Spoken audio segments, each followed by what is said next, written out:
Check out this freaky video of a mountain Bigfoot. You won't believe how strong this thing is. A group was watching this one spot for 2 weeks straight. Finally, they get something on the camera and it's this bizarre hairy creature. No one has any idea what it is, but it was definitely around when the cops found some human bones nearby. Creepy, huh? The weirdest part? They haven't seen a trace of it since. It's like it disappeared into thin air. And those bones? They belong to Donald Big Calf. Can you even imagine?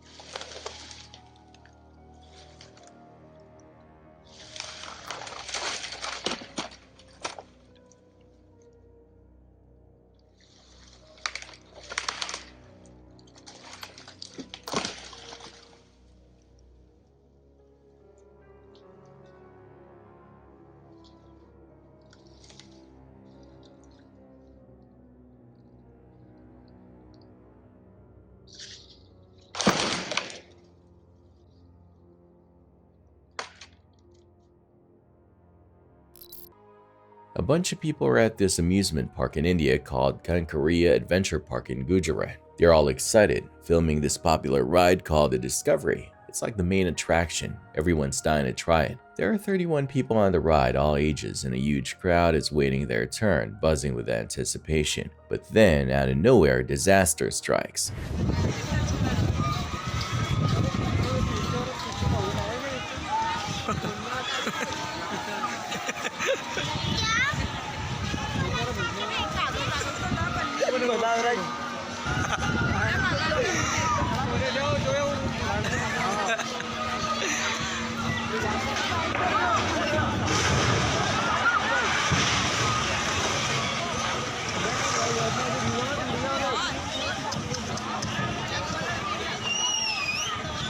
Suddenly, the main part of the ride just snaps in two. The whole thing with the seats and all those people on it just plummets to the ground. It was terrifying. Out of the 31 people, 27 were injured, some pretty badly. Sadly, 2 people didn't survive. Everyone was in shock. There were tons of investigations to figure out what went wrong. In the end, 6 people who ran the park were charged because they were basically responsible for what happened. They said the managers were careless, but they never really explained exactly how the ride broke. It was a complete disaster, a nightmare for everyone involved.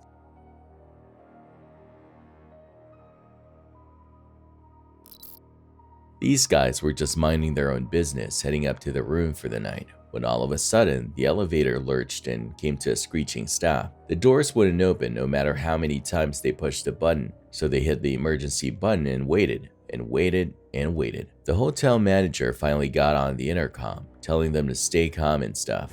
You guys refuse to call the fire department because you're gonna save money? Is that the case? The procedure is for the security on site to do that, but I've let them know about how you're feeling. I've also let them know about the ETA, and they did tell me that there is no ETA at the moment. I can't give you something I do not have. Yeah, but the guy at the front desk, he must have been a real chicken because he wouldn't call the fire department. Things got pretty tense in there. The air got stuffy, and before you knew it, one of the people inside passed out. check your pulse.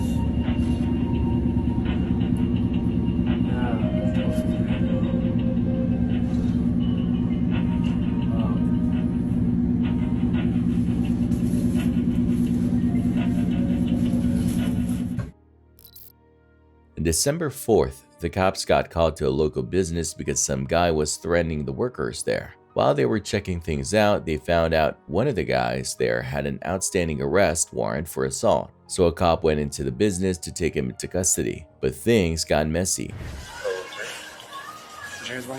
What happened, man? You got a warrant for arrest. For what? For simple assault. Do not make this. For simple assault. I didn't take the warrant out. Just comply with me. Call the detective, man. Okay. Call the I sent him the I information. told you you're under arrest. Put your hands behind your back. If you do not comply with me, I'm going to use more force. Do not do this. Please. Put your hands behind your back. I want you to call the detective on the case because I reached out. I don't know. I don't have an assault right. I mean, I've never assaulted anybody, man. Stop. The guy started fighting and managed to break free and hide somewhere in the building. The cops searched everywhere but couldn't find him. They thought he might have climbed up into the ceiling. Instead of risking their own safety, they sent in a drone.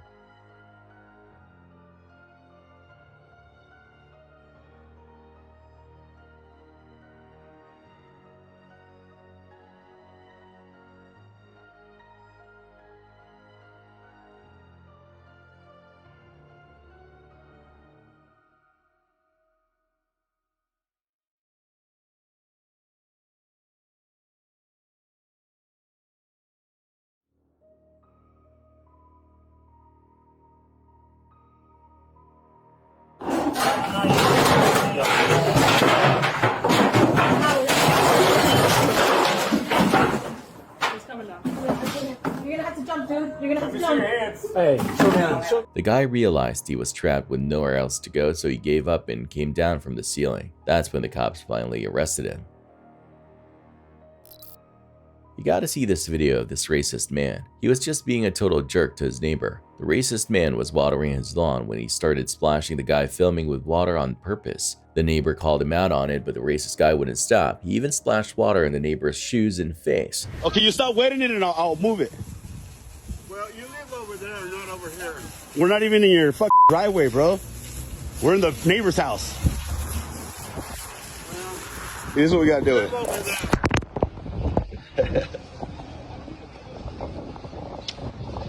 Right here, fool? I'm rinsing my shit Yeah, down. go ahead. I got gophers over here. Go ahead. Go ahead. Record it. Go ahead, homie.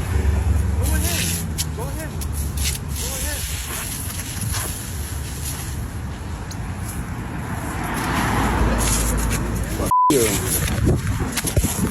What are you doing, bro? Stop waiting, everybody. The person filming tried to take the hose away to stop him, but the racist guy wouldn't let go. What are you doing? You live over there. I live over here. You ain't gonna win. You're in public, homie. You ain't gonna win. You're in public, homie. You're in public. You're gonna come with me. My property. Now you're being trespassed. Yeah, whatever, homie. Fuck you. Talk about to the street. Fuck up. Finally, the neighbor had enough and splashed water back at him. The video ends with a racist guy getting a taste of his own medicine and getting lectured about how wrong he was. That's what he wants. Go ahead. Go ahead. Go ahead, homie. Go ahead. Go ahead. Go ahead. It's gonna Go happen. ahead. Go ahead. Go ahead. Go ahead. Go ahead. Getting people into shit that they're not even supposed to be in. All the time. It's all cool. And you're doing bullshit. This streamer, Ice Poseidon, claimed he was threatened by some old Italian dude who said he was a gangster. Apparently, this guy told Ice to get out of there ASAP before things got messy. Watch this. Okay, what's her number? Hi. I'm getting about 30 calls about you on my phone, and I'm a gangster. So you better leave here right now before there's trouble for yourself. You understand that? You're with the mob over here. You better leave now. Got it? I apologize. You better leave now. What's going on? The sooner you leave, the better. Okay. I will be gone then. I will be You're gone. not gone yet. Ice obviously freaked out, packed up his stuff, and hightailed it out of there. I mean, seriously? Who threatens a streamer and calls them a gangster? It's the weirdest thing. As soon as you go, you I better go now. will be gone. Thank you very much for your business. I definitely don't want to fuck the mob. Okay. All right. It was just a chill day, you know? Then boom, this guy on a bike tries to cross the street, loses his balance, and bam, he crashes hard on the road. Luckily, out of nowhere, an ambulance comes screaming through the traffic jam. There was even this lady who ran towards the guy to help, but then she saw the ambulance and was like, oh, I guess I don't need to do anything. Hopefully the guy's okay. Back in 1987, a couple of hikers were out exploring near Tabernash, Colorado, when they stumbled upon the wreckage of a small plane. They called the authorities, and that's when things got really weird. Deep in the woods, a deputy sheriff found a VHS tape hanging from a tree. It was damaged, but miraculously they were able to restore the footage, and what they saw was truly haunting. It was the final moments of two pilots, James and Ronald, who vanished mysteriously 3 years prior. These guys had taken off in their small plane, but they never reached their destination. Search parties scoured the area but found nothing. The mystery deepened when they discovered the plane had an emergency beacon, but it never sent a signal. The recovered footage revealed the pilot James battling against a hidden danger. Oh, look at that down there, Ronnie, on the left. Nice little lake and a cabin.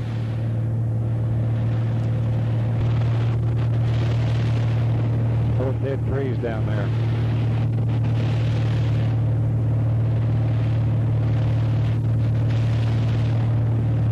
A whole bunch of them back up in here, those beetles.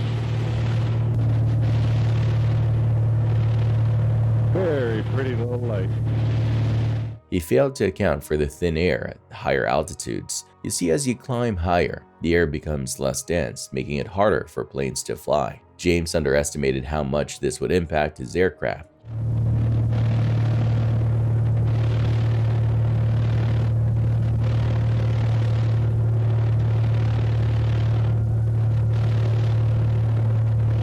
He attempted to navigate over a mountain range, but the plane struggled to gain altitude. It stalled and crashed tragically.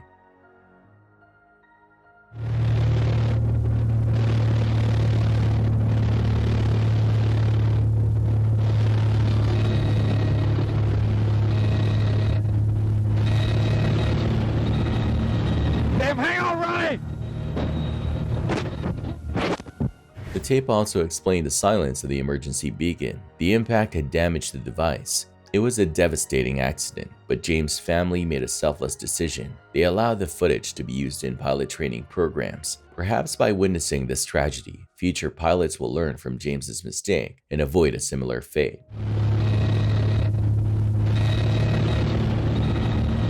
Damn, hang on, Ronnie!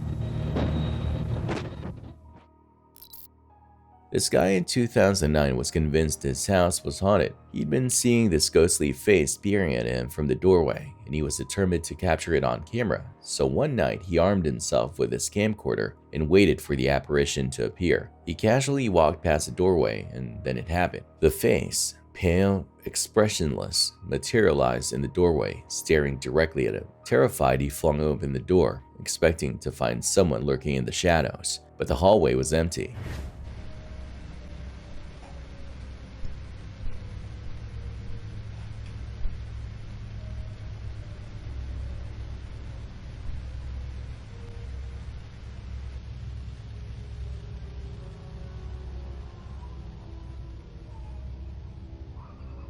He closed the door, heart pounding, and the face reappeared, this time accompanied by a ghostly hand reaching out towards him. He scrambled for his camera, his fear mounting with every passing second. He rushed back to the doorway, but the room was empty. Then he heard it, a chilling sound, like the faint cries of a lost child, echoing through the house.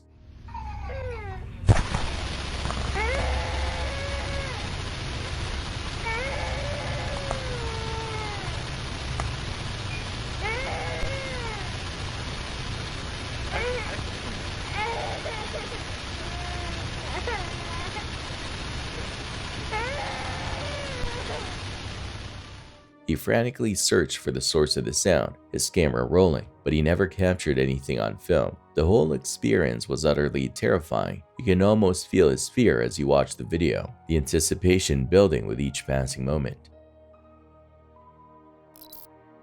Picture this. This dude's out for a leisurely stroll on a beautiful morning, just enjoying the peace and quiet. Suddenly, out of nowhere, this car comes barreling down the street, completely out of control. It's like a scene from a movie. The car heading straight for him. Talk about a close call. He barely had time to react, but somehow he managed to leap out of the way. We're talking inches, man. Inches to spare.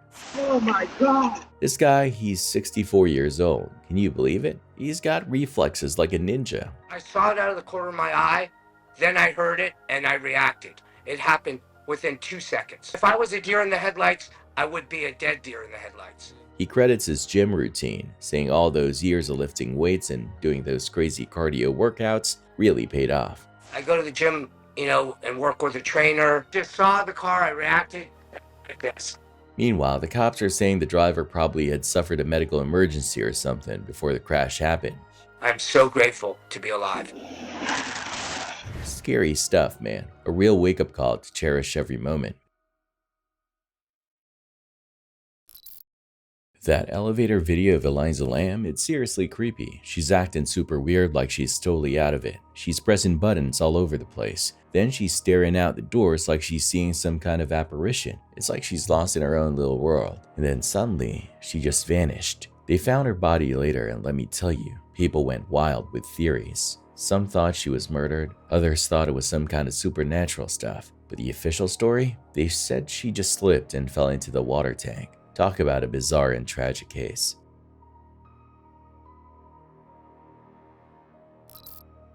On March 16th, 2023, the cops get a call about some dude going absolutely bonkers at his house. People living in the same house as him were freaking out, saying he was acting super erratic. When the cops show up, they see this guy. Seriously? You won't believe it. Jump from the second floor of his house straight into the living room. Like, no big deal. Just casually leaping from the second story.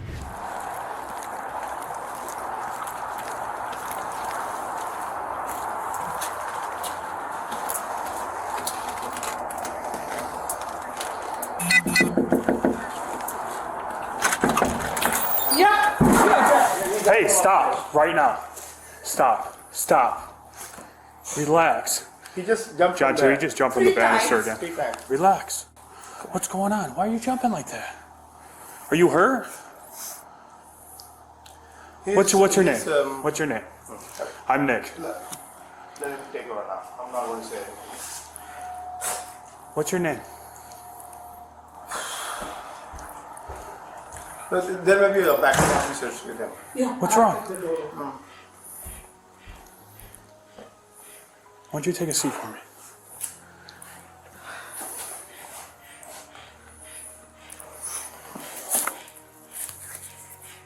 What's your name? Do you want to talk outside? Wild, right? The cops enter and he kind of freezes like he's about to do something crazy.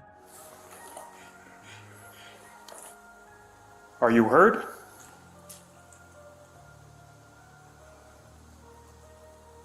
You not talking to me is not going to solve anything. We have to figure out what's going on. That's not normal.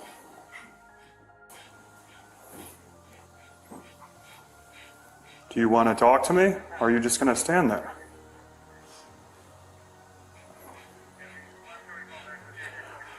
What's his name? Amish. Adish? Amish. A-N-I-S-H. Okay. Can you not step towards me, please? He's back up. Hey, relax. I'm not trying to fight you or anything, okay? I gotta make sure you're okay. All right? What happened today? Don't do this. Don't do this. It's not worth it. He jumped that and then he started jumping here. Okay. Do you have anything in your pockets right now? Can you take your hands out of your pockets for a second? Okay. There's nothing in there? Okay. Alright. So, buddy, do you want to go to the hospital? Are you hurt? Hey, over here. What's his name? Amish. He's using You don't gotta touch. You're Legally, you don't have to touch. I'm in my space. That's fine. Anish, what's going on, buddy? Do you want to talk somewhere else? Got nothing to say. Okay. We'll bring a paramedic in. I'm staying here. We're not going to do this with you standing up like this. You want Legal, I'm you want to. You're taking a very aggressive posture. I'm not touching anyone. So I'm not legally, saying. I'm in my I'm right not to stay. saying that you. It is. Fire department comes in here. You have a conversation with them, and they leave. But they are not going to do it with you doing this right now. I'm going to tell you this much. I will place you under arrest for assault. Okay? We have every reason to believe that we are in fear of physical contact with you with what you're doing. You're balling your hand like you're ready to punch someone. You're coming within inches of other people. Not worth it. So do not push this into a criminal matter. They're trying to talk to him, calm him down, and then suddenly he unleashes a punch on one of the cops. Total chaos erupts.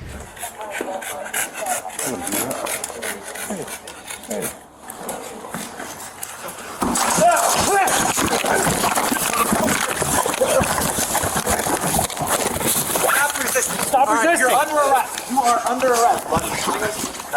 Get in the head position. The cops, bless their hearts, managed to subdue him. That wasn't smart. You gonna tell me? Yeah. My kid does worse to me. What's that? Not smart, dude. Can you breathe? After a bit of struggle, they cuff him, haul him off to jail, and that was that. Turns out his name is Anish. He's only 22 years old, and he's now facing some serious charges: aggravated assault for punching the cop and resisting arrest. You got RJ Brunson, y'all got Josh Hart. I think y'all need to build off of those. You gotta see this video. J-Rob and his friends were on a Zoom call just chilling when all of a sudden something freaky happened. This black shadow shaped like a person walks past one of his friends, Chris. You know, so I say you just build off of those people. Was that a ghost? I just personally... Oh, yo, Junebug, chill out. Yo, that wasn't even a person. Junebug, chill out. I ain't got time for this. Yo, did we catch a ghost on stream? Bro, stop. No, stop it. Stop it. Run it back. I gotta run it back. Hey, I didn't see it. I didn't see anything, man. I was looking. I was turning on the lights. Stop playing, bro. I'm looking at it right now. I'm looking at it. J-Rob freaked out. He rewound the video, and sure enough, it was a ghost. What, Junebug? What happened? That was not a person, bro. Bro, chill out. What are y'all talking about? J-Rob, stop. Hey, y'all chill out, man. Hold up, man. I ain't with this. His friends watched it again, and they all lost their minds. It's definitely a ghost caught on Zoom. Spooky. Oh, what's that? What the hell was that? I don't know. What he was saying. I ain't never seen bruh. it. Come on, you missed it. Oh, no. I saw that. On May 31st, 2013, El Reno, Oklahoma was bracing for a monster tornado. Meteorologists were warning of a potential multiple vortex tornado, which is basically a tornado within a tornado. This was serious business, but it also drew a bunch of storm chasers to the area, hoping to witness this rare event. 3 of these chasers were Tim Samres, his son Paul, and their partner Carl. These guys were legends in the storm chasing world, appearing on the Discovery Channel show Storm Chasers. They were incredibly experienced, but even they couldn't have predicted what happened next. Oh, I'd say this is the one. Oh yeah. This is gonna be the storm of the day right here. This is gonna do it, I think. The tornado started out pretty standard, but then it went absolutely insane. It morphed into an EF5, the most powerful kind of tornado. See, the rain is behind us. Oh my God.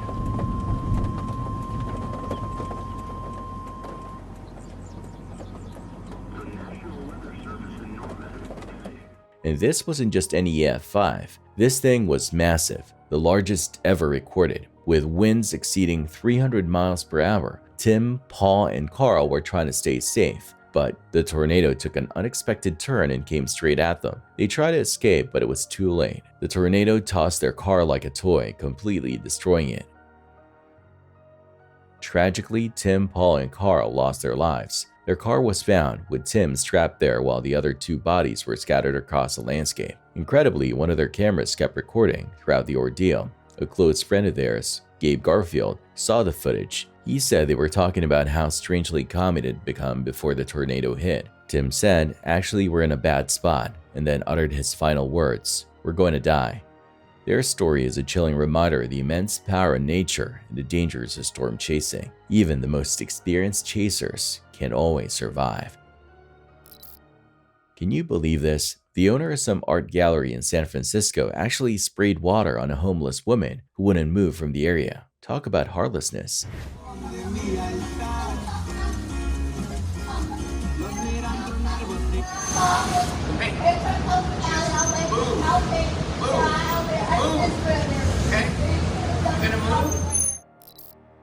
A total chaos in the cockpit. All the electronics on the plane just went dead. Radio, everything. The pilot has to land this thing as soon as possible, but here's the kicker. Another plane's coming in for a landing right in front of them. No radio means he can't even warn them we're bearing down. You could practically see the other plane. We were this close to a head-on collision. The control tower finally got through, but it was a near miss. They're about to hit you. We landed, but the nightmare wasn't over. We collided with the other plane. The pilot checked on his 2 passengers. All right? I'm okay. I'm okay. You okay? Yeah. What a mess. The planes were wrecked. One passenger got some nasty cuts from the window, but miraculously, everyone survived. A passenger named Reed, who shot the whole thing on video, had a crazy history with near-death experiences. We were descending and just hoping and praying that everything would go well. Back in 2017, he was in a paragliding accident, broke a bunch of vertebrae, and was in a wheelchair for a year. So this was his first time back in a small plane since then. So this was the first time I was back in a small aircraft since then. Thankfully, I got through it both times. Talk about a wild ride. Both planes were toast, no fixing them. A family was driving near Stockton, California when their car overheated. The father and his young son were forced to walk to find help, and during their walk they made a startling discovery. A discarded jacket by the roadside held a hidden surprise, a VHS tape peeking out from its pocket. Intrigued, they took the tape home and played it. What unfolded on the screen was terrifying. The video showed a house engulfed in flames, and the person filming was muttering ominous phrases, his voice laced with a chilling intensity. Look at the fire. This is my domain, my hell. I call it home. My hell. The whole sky's black with smoke. A fire that I will destroy and burn your soul up. Ancient spirit of evil. Look at it. The fire department's trying to put it out. What a laugh. I gotta go now. But remember me. Good night, ladies and gentlemen. Your house is next. Suddenly, a scene from the classic horror movie, A Nightmare on Elm Street, appeared on the screen, adding another layer of unsettling strangeness. Panicked, the family contacted the police. The authorities investigated the scene and discovered more unsettling items near the jacket: a strange wooden pestle, a single glove, and an eerily lifelike ceramic skull. The chilling voice on the tape, filled with references to hell and evil, led the police to suspect a possible connection to satanic cult. I've never run across anything as eerie as this tape. Frightened me, as a matter of fact. I thought about it that night when I went to bed. This was the 1980s, a time when fear of devil worshippers was widespread. The police were baffled, they had no leads, no suspects, so they turned to the popular TV show Unsolved Mysteries, hoping for a breakthrough. And it worked. Viewers called in with potential clues, including a man named Ed Tarantino who lived right next to the house that had burned down. They also located the homeowner who described a terrifying encounter with the deranged individual. Turned up, it's my house. That's on the videotape. And then you heard the voice of this individual. And you go, this guy ain't playing with a full deck. The bizarre incident serves as a chilling reminder that the most unexpected and unsettling events can unfold in the most ordinary of places. It's a story that continues to fascinate and disturb people to this day. Judy Pugh was absolutely terrified when she saw her roof ripped off and debris flying everywhere. It was like a scene from a movie. A wall collapsed on her, pinning her down. I tried to get to my hands and knees, and I couldn't.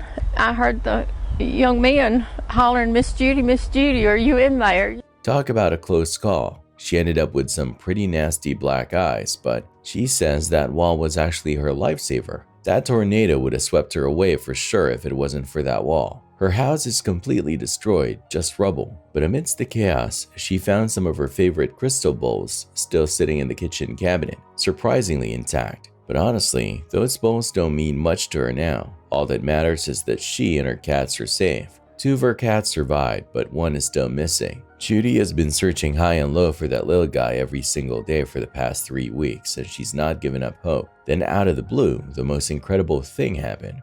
During our visit, her missing cat showed up. She had been missing since the tornado. That poor cat survived the storm, the blistering heat, and the freezing cold, all without food or water for nearly a month. It was an unbelievable reunion. Tears were flowing. Your mama, oh God, love it. Oh, honey. Honey, oh. Oh my God, you probably don't like your pounds. Oh. Oh. Oh, honey. Oh. I have everything in the world now. I have that 3 cats. Now that she's back with Katie, Judy is ready to face the future. She's going to rebuild her life in Tuscaloosa, one step at a time.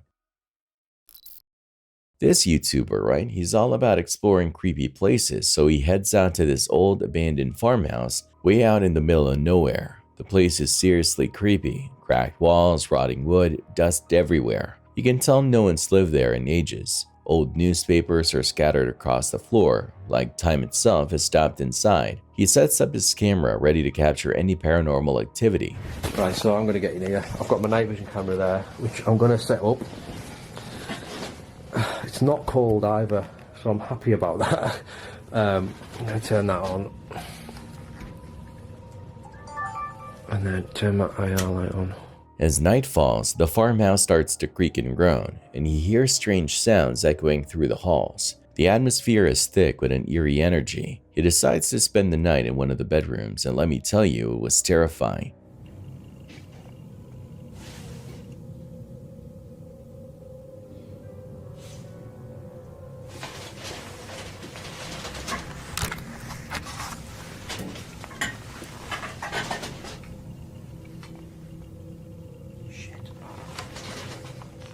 Suddenly, he hears a sound, a floorboard creaking, a door slamming shut. He's convinced someone else is in the house. He freezes, heart pounding, desperately trying to stay silent, hoping whatever or whoever is out there will leave him alone. He finally makes it through the night, relieved to escape the chilling atmosphere of the farmhouse. It was a wild and undeniably terrifying experience.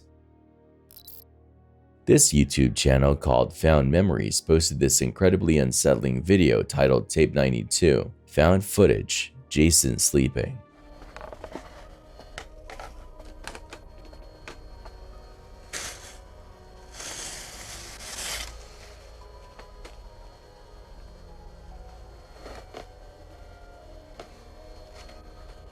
It's 30 minutes of raw footage, and it's just a young one sleeping. That's it. No spooky music, no jump scares, just the monotonous rhythm of a child's breath. But there's something deeply unsettling about it. It's like watching a silent horror film where the true terror lies in the unseen. The channel owner claims they found the tape in a box of forgotten memories, old camcorder videos. They're dedicated to archiving these lost moments, which is a noble goal. But the question remains, why would anyone film a child sleeping for an entire half hour? At first I suspected it was some kind of artsy horror experiment. The channel has a diverse collection of found footage, from heartwarming home videos to young ones opening Christmas presents to nostalgic wedding recordings. But this Jason sleeping video stands out like a sore thumb, eerily isolated in its sheer mundanity. Some viewers believe the parents were simply trying to monitor the child for sleepwalking or sleep talking. It's a plausible explanation. A viewer commented saying, "My own mother suspected I sleepwalked, so she decided to record me sleeping." But the truth is, we may never know the real reason behind this unsettling recording. Perhaps one day, Jason or his parents will stumble upon this video and finally shed some light on this bizarre mystery.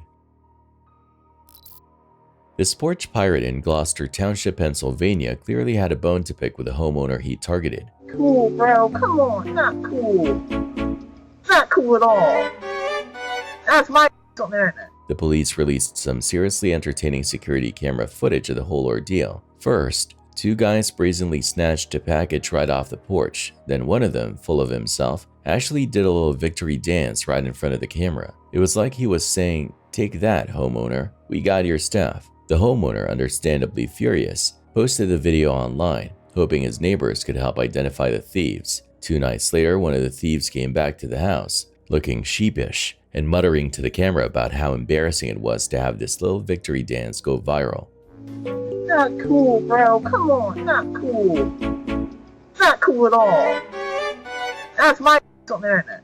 He was probably kicking himself for showing off. A few minutes later, he returned looking even more sheepish and dropped off one of the stolen items. Guess what? It was completely destroyed. Talk about a lame attempt at an apology. The police are using this hilarious return visit to get a clearer look at his face. This time, he was wearing a mask, but his eyes were fully exposed. Now they're hoping someone will recognize him and give him up to the cops.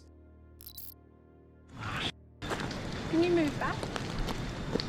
You won't believe this. On November 19th, this amazing woman in Australia rescued a poor koala who was all burnt up from a wildfire. She spotted the poor thing crossing a road near Longflat in New South Wales, right in the middle of the flames. This brave lady, whose name is Tony, rushed over and wrapped the koala in her shirt and a blanket. She even poured water on it to cool it down. Can you get water out of my car?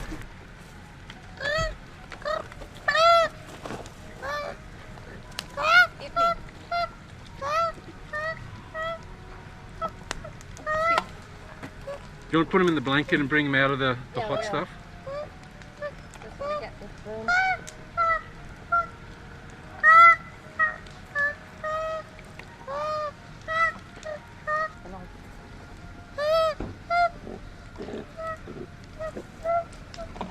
Poor little guy was probably terrified and in so much pain. Tony then took the injured koala to the Port Macquarie Koala Hospital.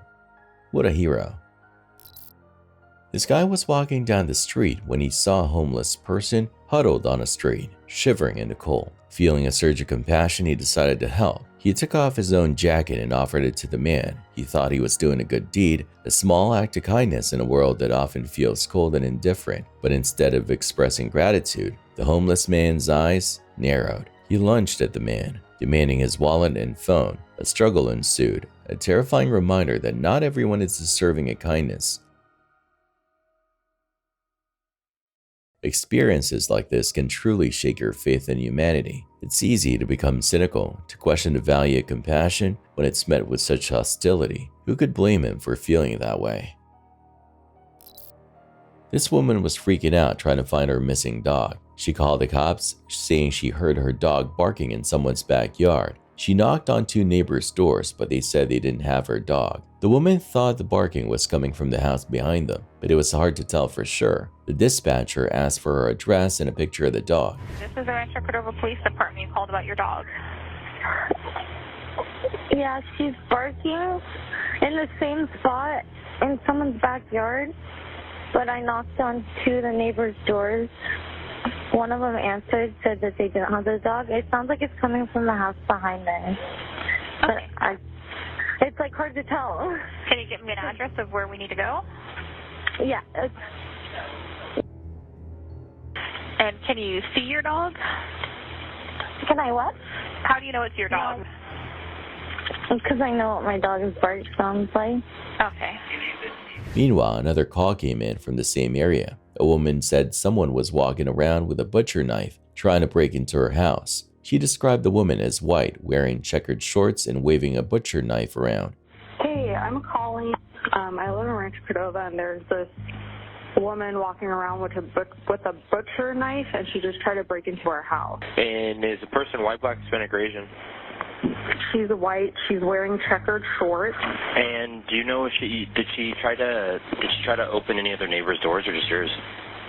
I'm not sure if she did or not. She came to our door once. She tried to get in through the door, and by the time we got out there, she was gone. Then about 3 minutes later, she circled back and started opening our fence to get into our backyard, and that's when we saw her. And she started like banging on the doors and the gates. I don't know if she went to anybody else's house though. Okay. The dispatcher noticed something fishy. The first caller, the one looking for a dog, sounded a bit unhinged. They thought maybe she was the woman with a knife, so they called her back to try and calm her down. When they asked for her address, she got defensive and hung up. Hello? Hi, is this... Yes, I just got a phone call. Uh-huh. That was me trying to... Are you I know who has... Okay. I already know who has my dog. Yeah, my dog's in the backyard. Okay, I'm sending officers to help you. Are you carrying a butcher knife? No, I'm sitting in a chair in my room. You're sitting in a chair in your room. You don't have a knife at all? No. Okay, what's your address? What's your room? I got my dog, thank you. Oh, you already have your dog. The cops went to the house where the woman with a knife was reported. The homeowner said she accused them of stealing her dog and pulled a knife on them. Okay. Is this her down here in the car, or where'd she go? She just walked that way. I don't know where she went after that. We went back in the house. Is she one of your neighbors? So she says she actually knows where she lives. I've never seen her before.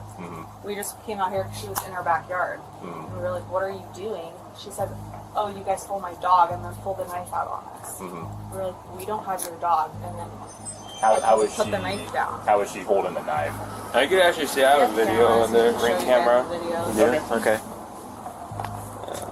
And I was like, what the heck? And I didn't even see that she had a knife until. You have a dog back there? We have two dogs, and so our neighbors behind. Are they both your dogs, or did you like find one of them? No, they're both ours though. And then she was like, "Oh, I can hear the dogs barking." I was like, "Our neighbors behind us also have dogs," and so I was like, "They're the ones that are probably barking," because I'm like, "Oh yeah." So let me pause it real quick. They show the cops their security camera footage. The woman was clearly seen knocking on their door while holding a butcher knife. The cops went to the woman's house. She was in her car with her dog, claiming she just found it. But when the cops asked her to step out, she refused.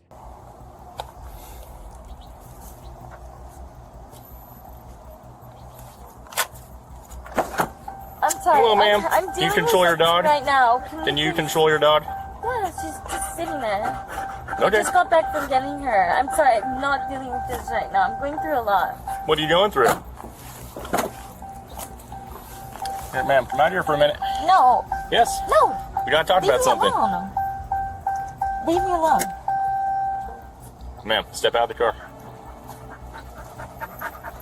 Hi, pup. Someone stole my dog. Someone stole your dog? Yeah. Okay. All Do you my live here? gates are closed. I went outside, still no gates are open. And she's not in the backyard. Do you live here? Yes, I own this house. You own this house? Yes. Okay. Step out here for a minute. Then she tried to drive away. Main 5.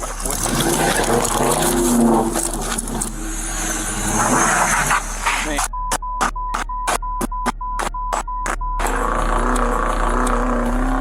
Hey, 5-5 boys, shots fired. Vehicle's gonna be a white Dodge Challenger, heading now southbound.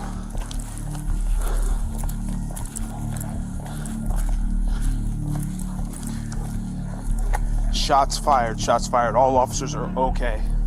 Vehicle fled from us. It's a white female adult attached to the call.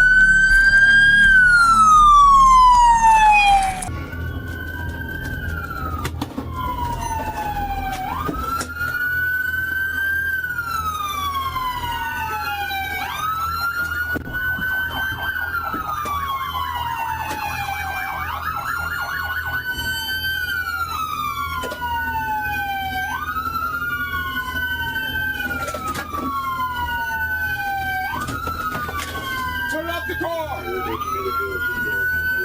Turn off the car! Hey, turn off the car! Put your keys out the window! Go! Turn your car off! Turn off the car! Hey, dog coming up! Dog in the car! Dog in the car! Hey! Yeah. Stay in traffic! Throw the keys out the window! Throw your keys out the window! Yeah! Turn your car off! Turn it off now! Hey! One at a time! One at a time! Hands up! Keys out of the car! Ma'am! Throw the keys out the window!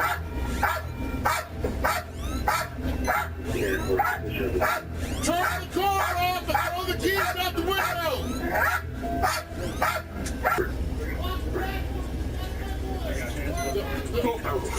Y'all come over here.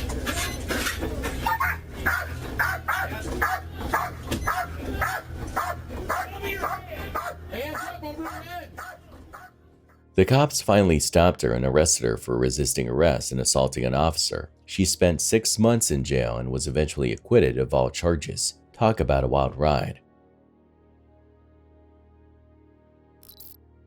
Rich Aloha, a YouTuber known for his underwater adventures, was exploring a stunning waterfall in Tennessee back in August 2021. He was hoping to unearth some lost treasures, a dropped phone, maybe even a drone, anything interesting that had fallen into the depths. Instead, he stumbled upon something far more profound. Beneath the surface, nestled amongst the rocks, he had discovered an old GoPro, battered and bruised from its time underwater. The camera was cracked and broken, seemingly beyond repair. But on a whim, Rich decided to try the SD card. To his astonishment, it still worked. The footage that emerged was nothing short of extraordinary. It showed a young man full of life exploring the underwater world of the waterfall. His name was Richard, and tragically, he had drowned at that very spot 2 years prior. The video captured him enjoying the cool water, his laughter echoing through the underwater world. But then the carefree joy gave way to a desperate struggle as Richard found himself in difficulty. The camera, now a silent witness, recorded his final moments. Rich never released the full footage to the public, and I completely understand why. It would be too painful, too heartbreaking to share. But thanks to Rich's incredible discovery, Richard's family was able to see him one last time, to witness his joy and his spirit forever preserved in that remarkable piece of underwater footage. It's a poignant reminder that even in the depths of tragedy, there can be moments of unexpected beauty and solace. Seriously, is this how young ones act in school nowadays? I just saw this video where a student throws a garbage can at their teacher.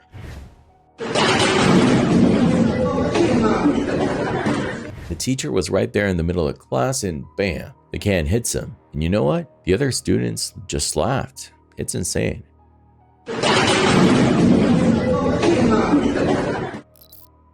You gotta see this video, it's totally creepy. These two women were setting up their shop when they started hearing this weird stuff coming from the sewer drain, like a woman screaming and some kind of eerie siren sound. We're trying to deal with this. I have had not enough coffee to deal with this.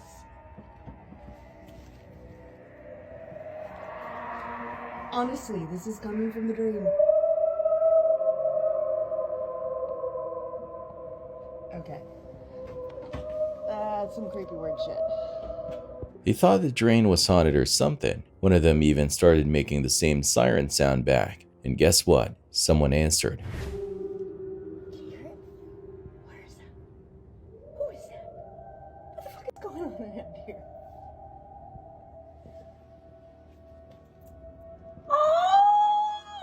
When my biz partner decides to join the siren call.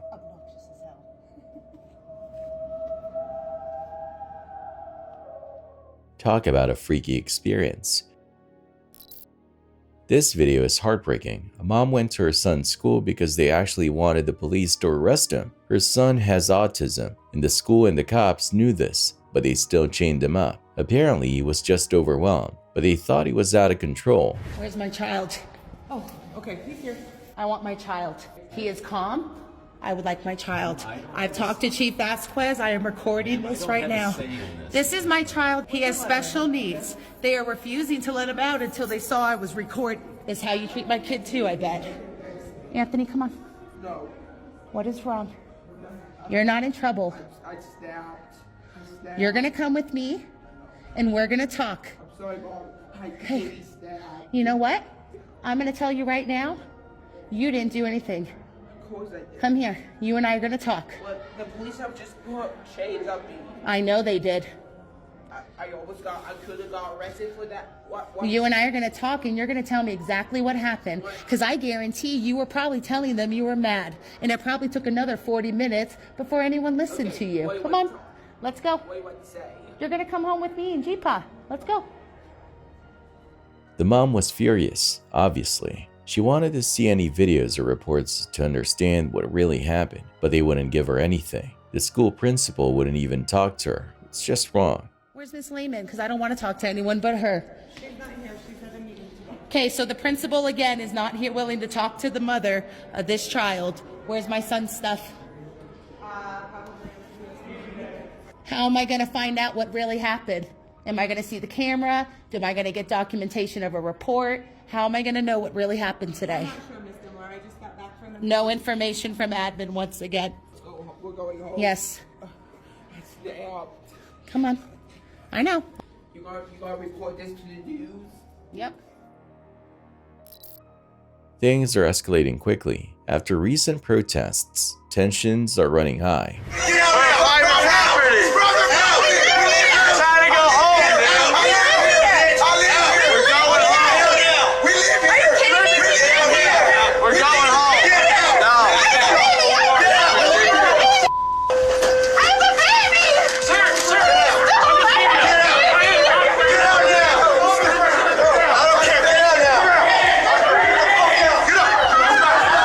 In a dramatic turn of events, a group of protesters were arrested inside an apartment building elevator. Video footage captures the scene. A police officer standing guard outside the elevator doors, his voice firm as he declares everyone inside under arrest. One by one, the protesters, including a woman clutching a frightened baby, slowly step out of the elevator, their faces etched with a mixture of shock and defiance. The music was pumping, the drinks were flowing, and the energy in the nightclub was electric. People were having a blast, completely oblivious to the storm brewing outside. Then, the news hit. Hey, shut the up! God damn! Why? Listen! You listen. We got a bad storm coming, that's why. Oh my gosh. Tornadoes? If we tell you that you need to shelter because there's a tornado, it's already produced 2 tornadoes. If we tell you that you need to shelter, you need to go to the back of this hallway where he's pointing. A severe storm was approaching, and the club had to be evacuated. Panic set in as people rushed towards the exits. But amidst the chaos, one guy decided to make a spectacle of himself. With a flourish, he downed his beer, creating a massive beer bubble that vaguely resembled a tornado. He then shouted, "I'll show you the tornado," to the stunned crowd. Go through the double doors. Security will take you to the very back of the warehouse where there are no windows. And that's where you will be. I'll show you tornado. Listen here. Stop being an idiot. Stop being an idiot. This is serious, y'all. Get the out of here. His antics, however, were not appreciated. Overwhelmed by the situation, he was swiftly escorted out of the club. Back in September 2019, this woman named Valerie found an SD card on the street in Anchorage, Alaska. It had "Homicide at Midtown Marriott" written on it, so she was curious. When she looked at the footage, she was horrified. It showed this guy doing terrible things to a woman in a hotel room. The cops got involved, and they recognized the voice in the videos. It belonged to Brian Steven Smith, a hotel manager. He had recently complained about someone stealing his stuff, and the cops thought it might be connected. Valerie also recognized the carpet in the videos. It was from the Town Place Suites by Marriott, just down the street from where she found the card. And guess what? Brian was staying at that hotel on the day those awful things happened. The cops found the victim's body and arrested Brian when he got back from vacation. He pleaded not guilty, but the evidence was overwhelming. Then came the twist. Valerie admitted she didn't actually find the card on the street. She was working as an escort for Brian and stole his phone. She found the videos on his phone, freaked out, and copied them to the SD card to try and cover her tracks. But even with this bombshell, the cops had enough evidence to convict Brian. He's now rotting in prison for the rest of his life. It won't bring Kathleen back, but at least her family can finally find some peace. On May 6, 2023, Illinois police officers were conducting a wellness check on a woman. They found her in a hotel room, and to their surprise, she was holding a knife. Stop! Put the knife down! Put the knife down! Put the knife down! She's got a knife.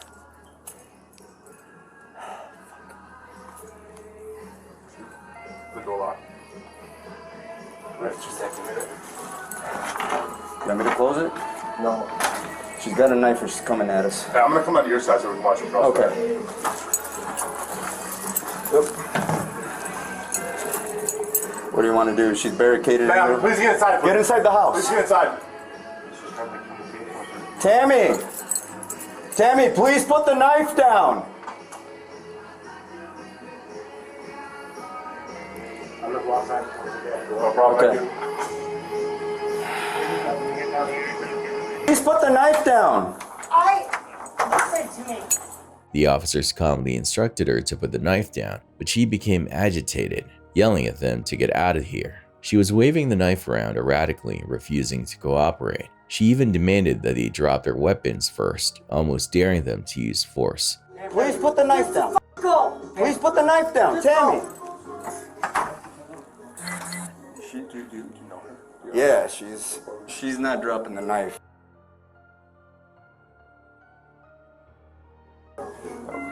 I got the master key. Tammy!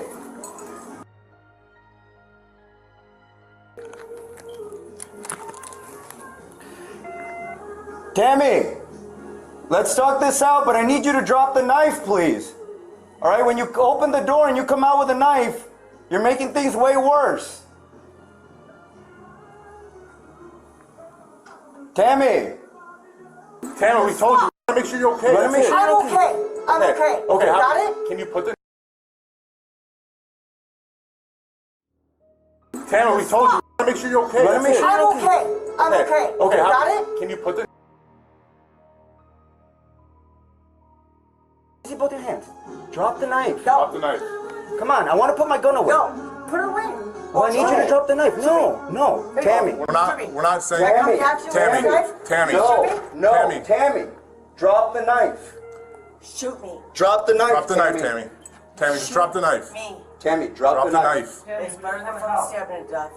Drop the knife. Drop the knife. Tammy, drop the knife. The officers were understandably hesitant, and the situation was escalating quickly. Finally, they fired their weapons. Shoot me. Tammy, drop the Don't knife. stop. Ow! Drop the knife. Oh, Lord. Tammy. Man? Tammy, get in your bag. Drop. Turn around. Are you injured? Are you f***ing crazy? What the f*** was that? Tammy. You're coming at us with a knife. You're coming at us with a knife. No, I wasn't hurting you guys. You came at me with a knife. No. Are you kidding me? I almost shot you. Yeah, shoot. No. Tammy, stop fighting. We're not here for. You don't do that bullshit. Okay, well, if you don't listen to what I say, you're gonna get it again. So listen to what the f I'm saying. Turn around, please. She began shouting that she wasn't gonna hurt them, but the officers reiterated that they repeatedly asked her to put down the knife. When the officers instructed her to turn around, she continued to resist. What are you doing? Turn around, please. All right? We want to have everything be secured. The paramedics need to see you. Okay. Let's just check her, make sure she doesn't have any other weapons. Hold on. No, I have nothing. Okay, but we're gonna double check and make sure, okay? I have nothing. I just wanted to. Just leave me alone, guys. Well, we just want to make sure you're okay, Tammy. That's it. We don't want you to think you're okay. That's what we're here for. What the fuck, You're okay. dude? That's it. I'm fine. I just. People are worried about you. People are worried about you. Who? Everybody. That's why we're here. What the fuck? I wasn't threatening you all. I wanted you just to shoot my ass, really? I don't want to do that. I care about you. I just want to make sure that you're not getting hurt, okay? I don't want to put you in handcuffs. Okay, I'd rather do this. I'd rather do this than in handcuffs, okay? It was clear she was terrified and overwhelmed. She started crying, a mix of fear, anger, and frustration evident in her voice. All right. Just relax. It's okay. Let it out. Let it out. Want to get you help. People care about you. They really do. Take a breath. Hey, look at me. The officers tried to calm her down, speaking softly and reassuringly, but she continued to demand that they leave. In the end, they still arrested her. She spent 60 days in jail and was sentenced to 2 years of probation. It was a frightening experience for everyone involved, a stark reminder of the complexities of mental health crisis. This security camera footage is hilarious and terrifying at the same time. You see this guy? He's got these pipes that are longer than he is, and he's trying to cram them into this elevator that's barely big enough for one person. I mean, seriously, dude, did he not think this through for even a second?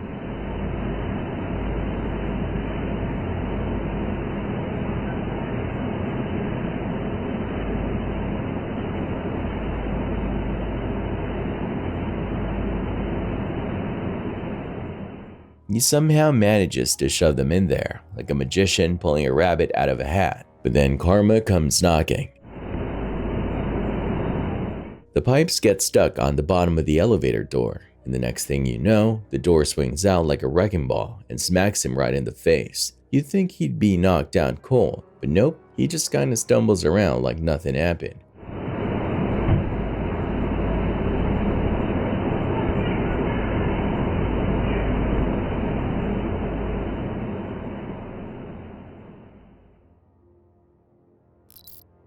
You know those action movies where they show those daring train robberies? Well, it turns out those aren't just for the movies. In Chicago, a group of young people pulled off a real heist, targeting a train depot. Someone actually caught the whole thing on video. It was absolute chaos.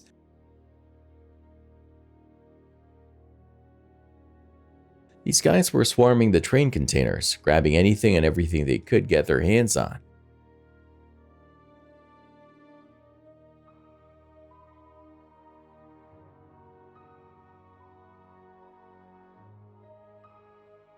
They stole a ton of stuff before the police finally arrived, putting an end to their brazen operation.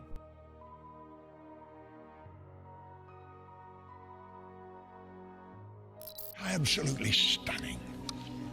Sis. Delicious. It is so good. This Reddit user JadedWafer6499 dropped a bomb on the internet with a video called The Demonic Possession of Kenneth Copeland. It's a compilation of this megachurch pastor, Kenneth Copeland, who is known for his energetic preaching style. But in this video, he looks off, seriously off. His eyes are bugging out, his face is contorted in these weird ways, and he's making these jerky movements. It's seriously unsettling. Oh, they're coming one. Oh! Don't ever do it. Don't ever feel sorry for yourself. Don't ever do it! Absolutely stunning. Sis. Delicious.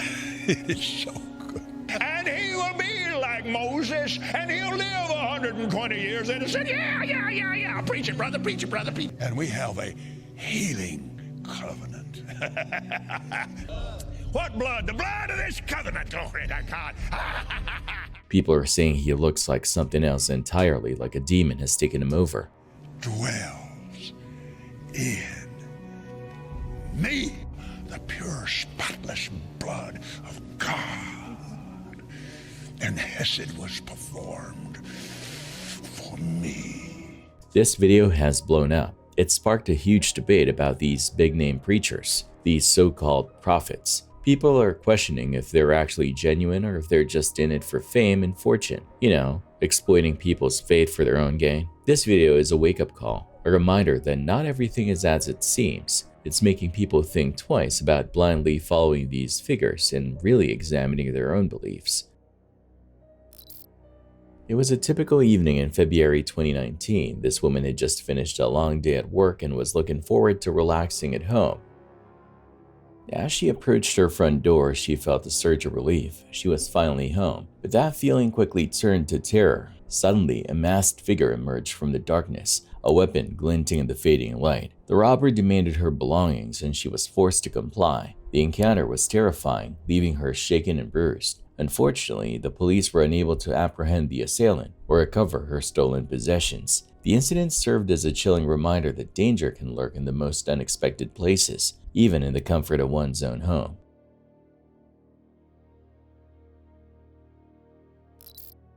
Monique was telling me this wild story about this couple in her TikTok account, Monique A333. They actually hit her car, like slammed into her. Can you even believe that? And the nerve of these people, they wouldn't even give her their insurance information or anything after she gave them all her details. Monique's not one to mess with though. She gave them a piece of her mind, let me tell you. I'm sure they won't be forgetting that encounter anytime soon. You need to give me your information. You didn't give me nothing. You're not leaving until you give me your information. Can I have pictures of your stuff, please?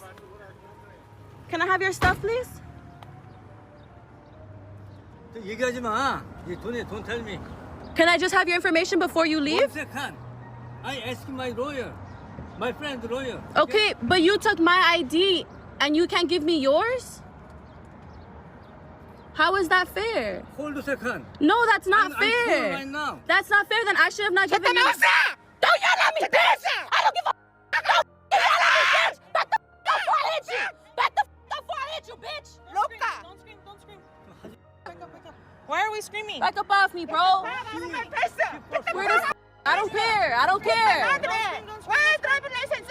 Where's your information? Where's your information? Where's your information?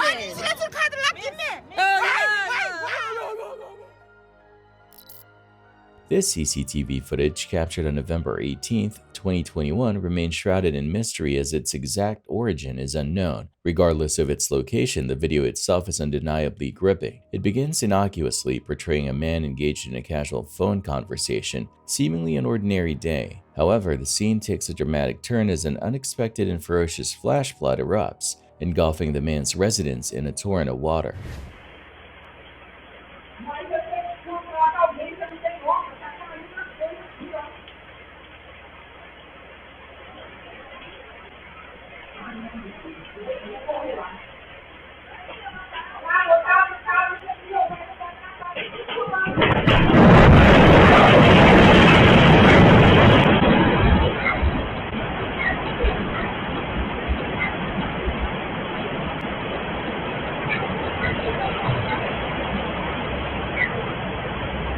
The sheer force of the deluge is awe-inspiring, and the reddish hue of the water suggests a possible admixture of soil and debris, perhaps even hinting at a preceding landslide. The prospect of a landslide adds a layer of terrifying unpredictability to this already harrowing event. The man on the phone, displaying remarkable alertness, recognized the impending danger and swiftly attempted to flee. This decisive action likely played a crucial role in his survival, although his ultimate fate remains uncertain.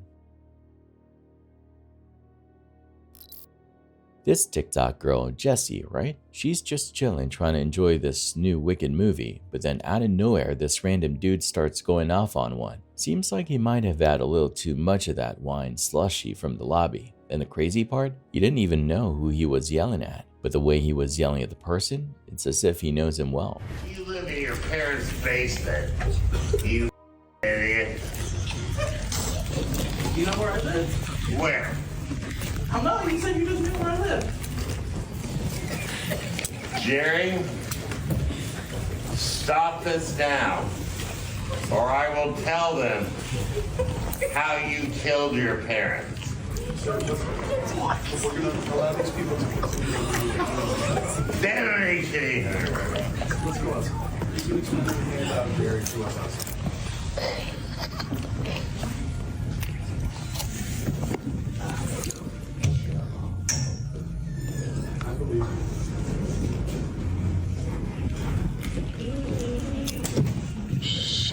What are they doing?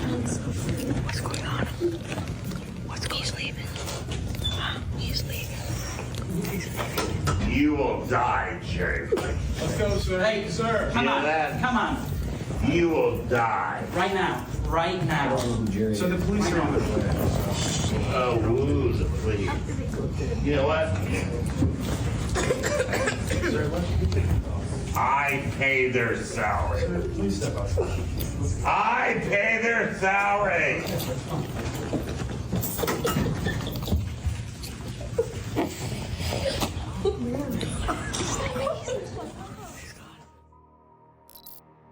4 a.m. in the morning and a mob of 70 people descends upon a gas station in Oakland. They weren't there to fill up their tanks. They were there to loot. They swept through the store grabbing everything in sight. Snacks, drinks, even shirts.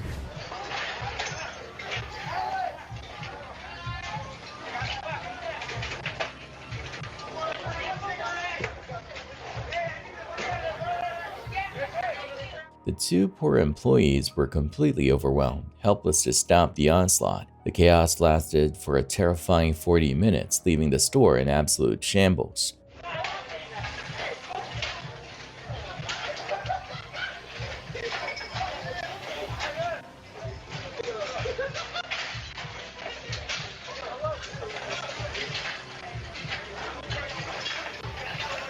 The owner, Sam Maid, estimates the damage to be astronomical, potentially reaching 6 figures. But the most infuriating part? It took the police 9 hours to arrive. 9 hours! This store was left to fend for itself during that entire time.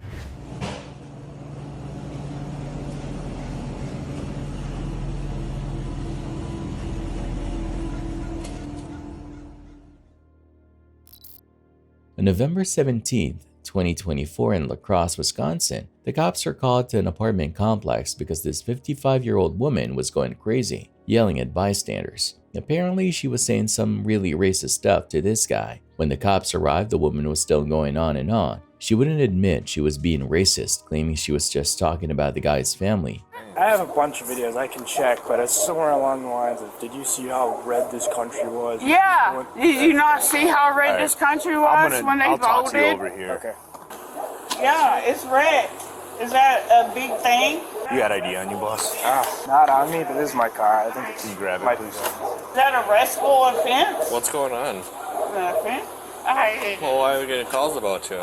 Because he got hurt feelings. About what? I don't know. Ask him. The cops tried to figure out what happened. The woman was like, I don't know, ask him. She said she was just walking by and he got all offended because she said stuff about the president. I told him it don't matter who's president. Okay. The president's gonna fix the country. Oh, you're prejudiced. No, I'm not. And then it went on. I got you. Do you have ID on you? No. What's your name? I ain't giving you nothing. Why I want not? to talk to an attorney. Okay. I want to talk to a lawyer right now, at this moment. Do you have a lawyer? I'll get one. Okay. Or book me in and I'll find one. What? Book me in and I'll find one. Okay. The guy said she was being prejudiced, but she denied it. The cops asked for her ID, but she refused, saying she wanted a lawyer. She even told them to just arrest her. She'd find a lawyer later. The guy explained that he was just getting groceries when this woman came up to him, asking him weird questions. She was talking about how red the country is and all this other crazy stuff. What happened, man? So I'm coming out. I'm going to get groceries, and she came up to me and she was like, "Can I ask you something?" She's like, "These girls, I was trying to talk to them. They ran inside like I was gonna them." I'm like, "Okay." So I keep walking, and she starts talking to me about how red it is, how I'm invading. The woman was like, arrest me, I don't care. But then she started mocking the cops, saying they were asking stupid questions. Arrest me? Arrest me. I'll go. No problem. Why do you want to go to jail? Did you do anything? I don't want to go to jail. He wants me to go to jail. Did you anything? Weirdo. Anything You physical? a weirdo. Did anything You physical? acting stupid. Ask me a real question, ignorant fool. Yeah, you've had quite a bit to drink tonight, haven't you? No, I haven't. I can smell it coming from No, I have had a drink, but what I'm saying is you asking stupid. Like President Trump said, you a Democrat. You acting stupid, asking stupid questions. I don't think Trump ever He said asked that. me over here to talk to you. I come over here to talk to you. I'd start taking videos and she's like, "No, I didn't say that." I'd take the phone down. She's like, yellow, just talking. She's like, what are you alone in the country? Do you have your family? It's like just absolute nonsense. What you trying to figure out, bro? Did anything physical happen between you guys? No, I don't like him. He's not sexy. I'm not attracted to him. Did you so punch no. him? Punch him? Yeah. Did he punch me? That's what I'm trying to Why figure don't you out. go ask him? I'm asking you. Then I got to the point, I was like, I'm trying to leave, and she's like, "Get in the car, I swear I won't do anything." I was like, I don't want to touch the car. You want to pursue charges? No. Sure. I mean, what is the process? It'll be a ticket. Okay, then, yeah.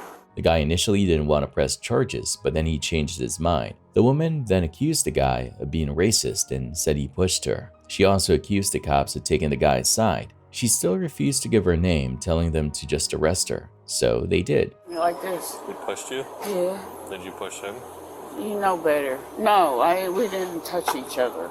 Why are you acting stupid and asking stupid questions? Ma'am. Ignorant. Did you get a name? No, he's asking stupid. No, I'm not giving you an ID. Okay, so here's the thing. You didn't take me to jail. I'm not giving you an ID. Here, let me talk to you quick. I'm not giving you an ID. He asked me over. He talking stupid, called me a white crank. What the f is a crank? Okay. Well, What the f is a crank? I have no idea. Ask but him. I'm trying to talk Ask to you. him. Okay. So. No, you he's- coming over here threatening is what you're doing. Once you bring them shoulders back and quit acting like I'm the criminal, huh? How about that?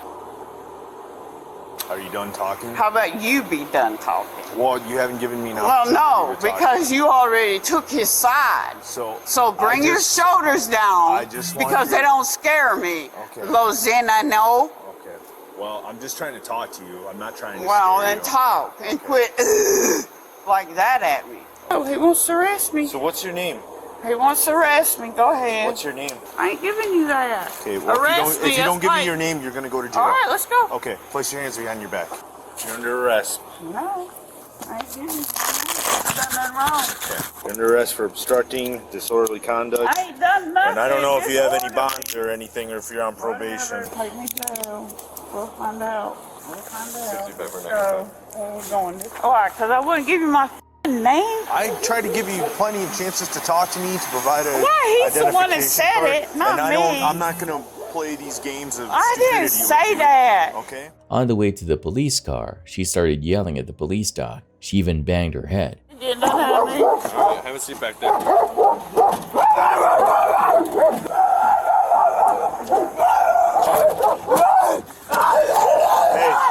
Hey.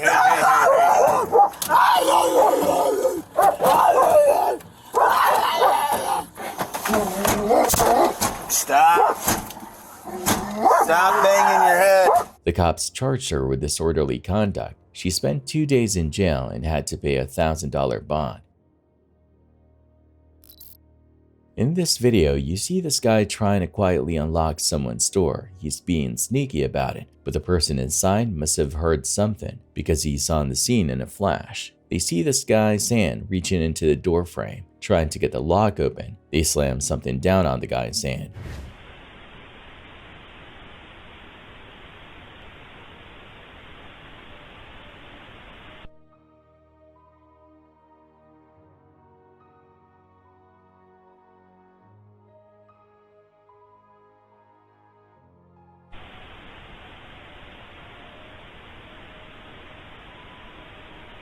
You see the guy outside holding his hand, wincing in pain. He's crouching down, clutching his hand, and slowly backing away. He looks pretty shaken up. You can almost hear him muttering under his breath. This doorbell camera captured a heartbreaking moment. You see, this older pizza delivery guy, probably working late into the night, is making a delivery. He approaches the house, a sense of satisfaction washing over him as he prepares to complete another successful run. Then a young man appears, pretending to be the customer. I gotta get the money first. I know. Let me see. I'm not doing that. I gotta get the money first. Open the pizza. 2 pan pizzas. The delivery guy, asking for the money first, shows the pizza to the customer, but instead, the young man snatches the pizza and takes off running. The delivery guy stands there stunned, watching in disbelief as his hard-earned delivery disappears down the street. It's a truly disheartening moment, a reminder that not everyone is deserving of kindness.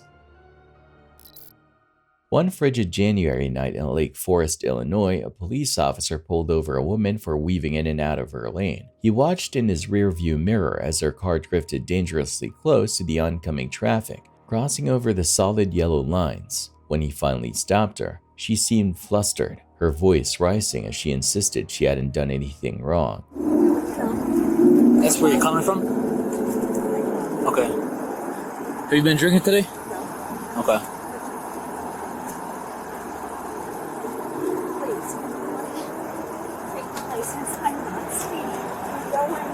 Well, I'm not stopping you for speed. I did that, but there's no reason to. Well, I told you the reason why I stopped you.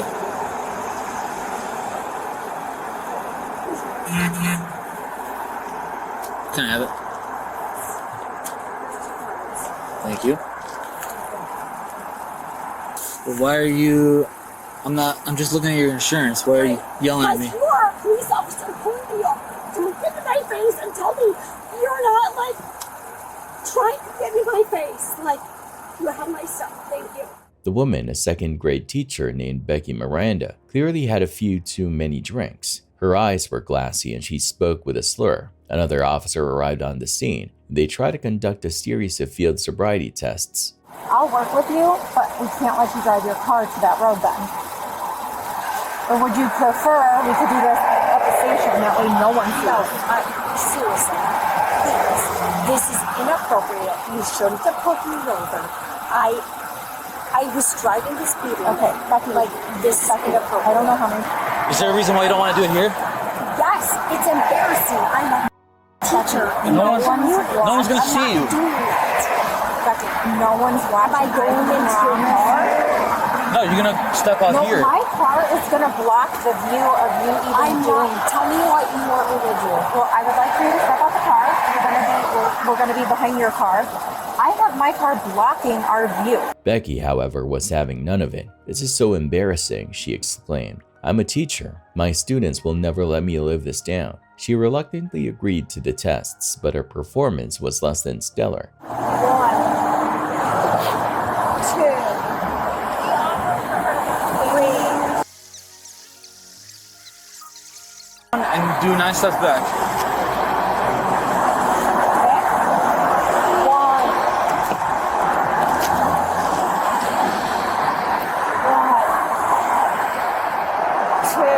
She stumbled through the instructions, complained bitterly about the cold, and argued with the officers about their assessment of her abilities. Are you willing to provide a breath sample? No, I'm not. No? I passed your test. Okay. Is that a no? You don't want to do it at all? No. Okay. Alright. We'll go ahead and put your hands behind your back. No. I'll submit. You will? Okay. Seriously, guys, come on! I'm a teacher in the area. I passed your test. Give me a break. Okay. Like, come on! Do you really want to be like this? Okay, so you're gonna blow in it like you're blowing up an air balloon, okay? Take a big deep breath and you're gonna blow into it. Okay, ready? Big deep breath and keep blowing until I tell you to stop, okay? What was that? I clicked the button on accident. You That can say no. That doesn't dictate it. Then I'm saying no.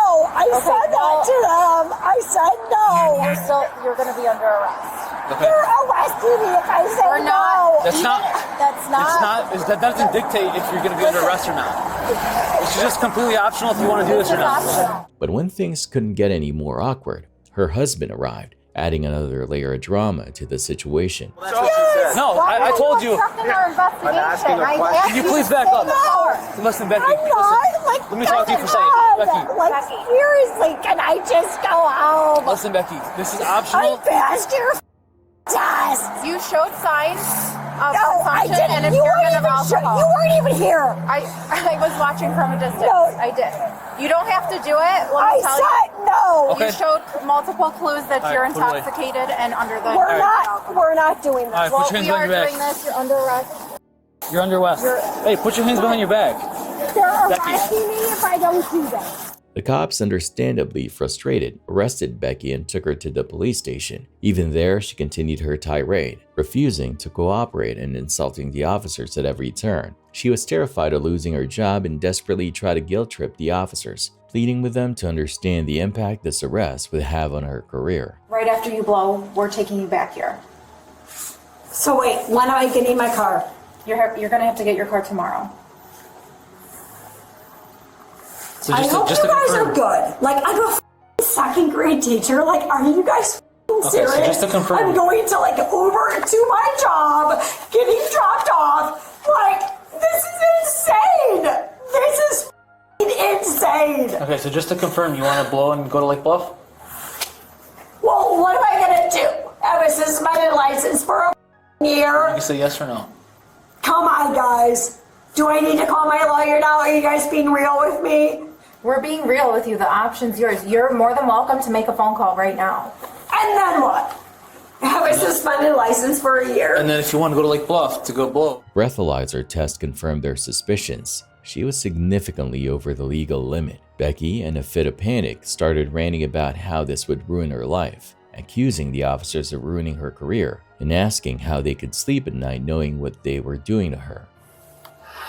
Keep going, keep going, keep going. You're doing great. Keep going, keep going. Perfect. Let's see. I don't see anyone usually get out there first, right? Yeah, that's amazing. Yeah, because they're all drunk.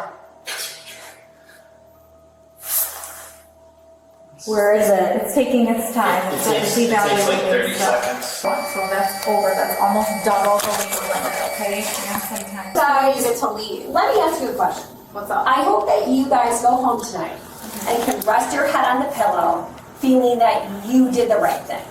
Okay. Because there's a lot of times when I go home from my students feeling like, and I rest my head on the pillow for this. Okay. And I don't think you can. I can tell tell you right now, I'm gonna sleep just fine knowing that I prevented a DUI driver. You didn't! I was 1 minute from my house!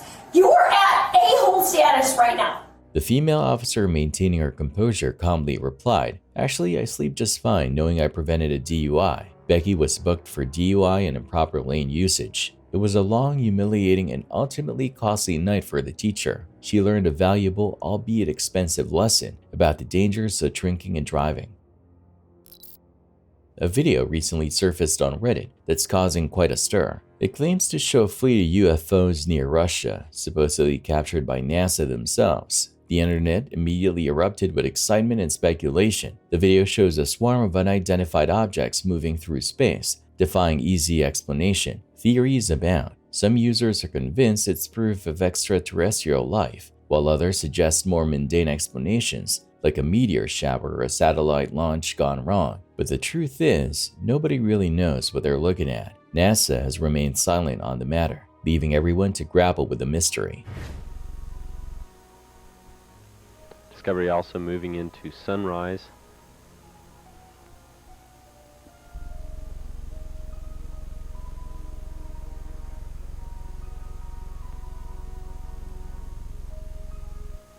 As it moves into sunrise. It's a truly bizarre and captivating event, leaving the internet buzzing with theories and questions. Imagine just minding your own business, chilling at Atlanta airport, waiting for your flight, and then out of nowhere, this girl starts going off on this random dude. Like, seriously, yelling at him for absolutely no reason. The guy, he's totally bewildered, didn't even know what hit him. He just stands there looking like a deer in headlights. She, on the other hand, is all over the place, acting completely unhinged. She just storms off, muttering to herself, and heads to a different gate, not even the one for his flight. Beat me up? Do you want me to die? Do you want to me? What do you want? What? You push me. You do this to me. What kind of a man are you? What are you? The hell? Talk about a bizarre encounter. You never know what kind of characters you'll run into at the airport. Back in August 2023, the cops in La Crosse, Wisconsin got a call about a guy with a weapon. This guy was mowing his lawn when he saw a U-Haul truck drive down his alley twice. He'd had stuff stolen from his property before, so he got suspicious. He went up to the U-Haul driver, a guy named Josh, and asked what he was doing. Josh just ignored him and drove off. A few minutes later, Josh came back. They start arguing, and then suddenly, Josh pulls out a weapon and says he'll use it if he wants to. The cops got a description of the U-Haul and pulled Josh over. Turn left. Yep, you order back that squad. Hands up! Hands up! Keep your hands up, don't move, got it? We'll talk to you, keep your hands up. With your left hand, open the door and keep both hands out. Keep your hands up. Hands up. Hands up. It's not park. Dispatch. Okay. Put it in park. Put it in park. Right hand only, put it in park. Keep your left hand out. Step out, drop that shit. Drop it. Hands up. Turn around. Turn around. Face away from us. Face away.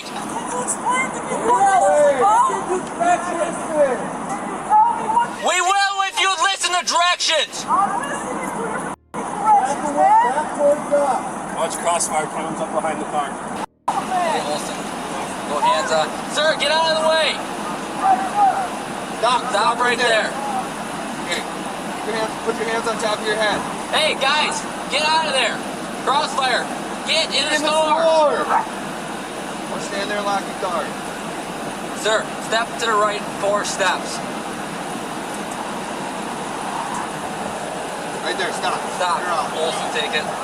That's unnecessary. Well, you're not super You don't cooperative, officer. I am cooperative. You haven't told me shit. Hold on. Why am I Disorderly conduct while armed. I'm going to come up on your side. Yeah. Towards this one. Oh, man, what is your deal? Hey, do you want vehicle clear? He said he was just going to see his baby mama and that the weapon was just a pellet gun. He said he never pointed it at anyone. listen, there's a pellet gun, man, and I didn't even do anything with it. Man, come on, man. How many times has this gone through? I didn't do anything, man. You hollered at me, man. He started this shit, bro. I don't know what's going on. Just shut up for now, okay? Jesus Christ, bud. Come on, man. This is ridiculous, dude. There's a pellet gun, man. That's all it is. There's a pellet gun. I'm Josh. Jesus Christ, dude. Come on, man. Why am I being arrested, dude? I didn't do anything. Okay, so, but he's trying to... Why am I going in here, though? Okay, but do you have to put me... You don't have to put me in the car when you detain me. Come on, man. This is ridiculous. Slide your feet in. If you just follow simple directions, sir, this will go a lot smoother. Sir, I'm trying to, but you guys aren't really telling me shit, man. You already obviously know what's going on. Yeah, based dude. on what you said. Listen, okay, but we don't know that. Got it? Okay, so can you stop talking to me like that? Well, then just cooperate. I am cooperating. How am I not? You're very argumentative. I'm not argumentative. You just pulled me over and tried to and dude's over here trying to like wrestle me, but I'm in cuffs, man. Because you weren't following orders. I was following orders. You were very argumentative.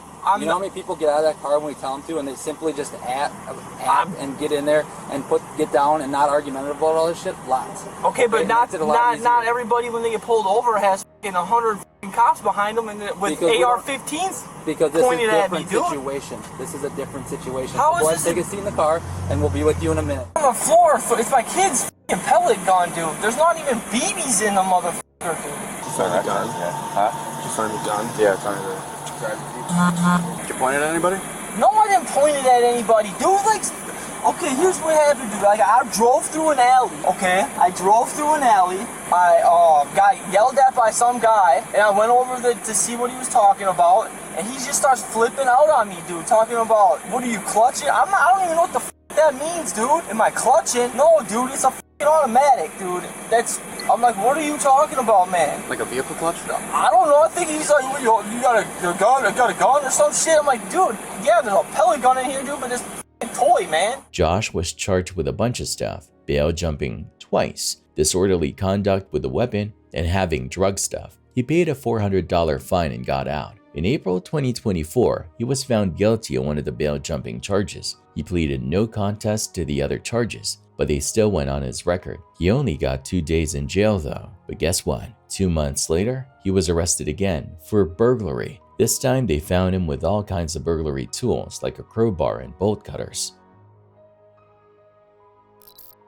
Seriously freaky. This dude, Chava300,000, posted it on Reddit, and let me tell you, it's wild. It's 4:27 a.m. and these security guards are just chilling, probably half asleep, when they notice this weird light flickering around their feet. They zoom in and holy cow, it looks like some kind of ghostly figure is materializing out of nowhere. Se mira esto como de luz pasando, pero no se graba muy bien, y luego después sale como un señor, mira, se para ahí y como que se convierte en un señor, mira.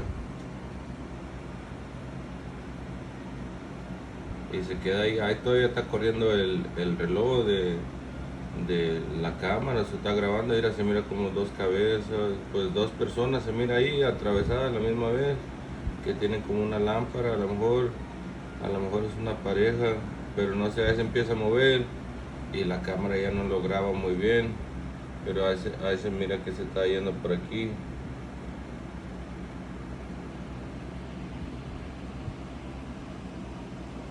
People in the comments are losing their minds. Some are saying it's just a glitch in the old camera, like the frame rate is messed up or something. But I mean, seriously? It's 4:27 a.m. Who's just casually walking around at that hour? Especially when it looks like they're appearing out of thin air. The way this figure moves is so unnatural. It's definitely got people wondering if there's something paranormal going on.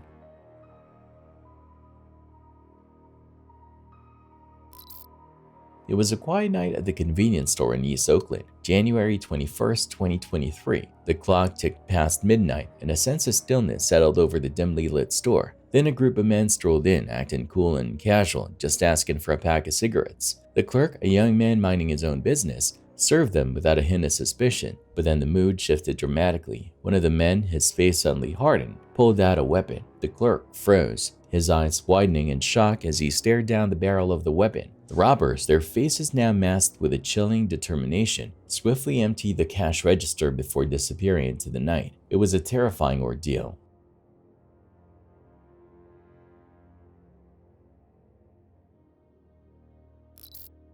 Just like any other country, England has its fair share of crime, and this robbery in Birmingham was definitely a bold one. Someone actually caught the whole thing on their phone.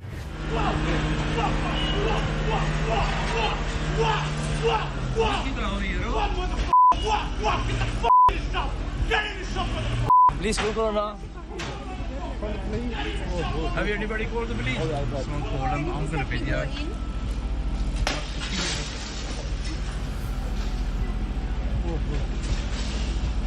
Let's get the reg. Can anyone get the reg there? Get the reg of the car. These guys, faces concealed by masks, strolled into the jewelry store in broad daylight, as if they were just window shopping. They took their time, selecting their loot with a surprising level of composure. In the end, they made a clean getaway, leaving the store in disarray and the police scrambling to track them down.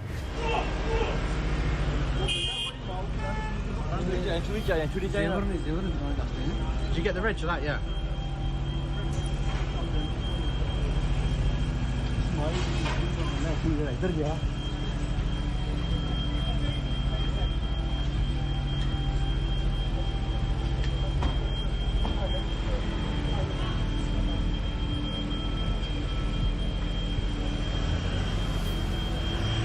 The video of the robbery quickly went viral, a stark reminder that even the most mundane of places can become a scene of unexpected crime.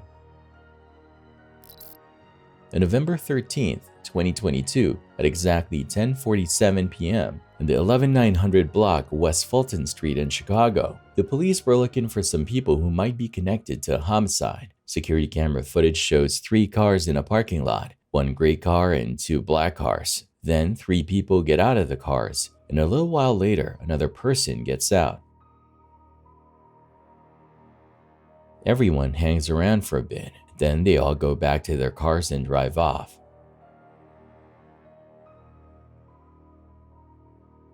In another video, the gray car is spotted driving down the street.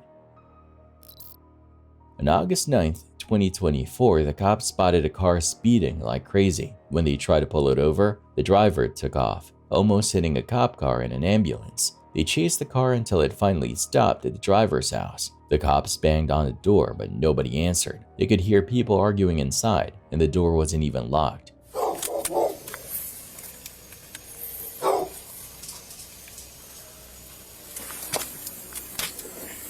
Granny G34.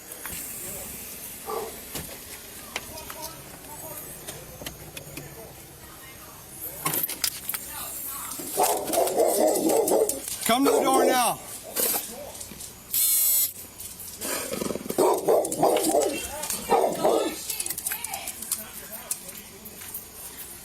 Can you take that right side?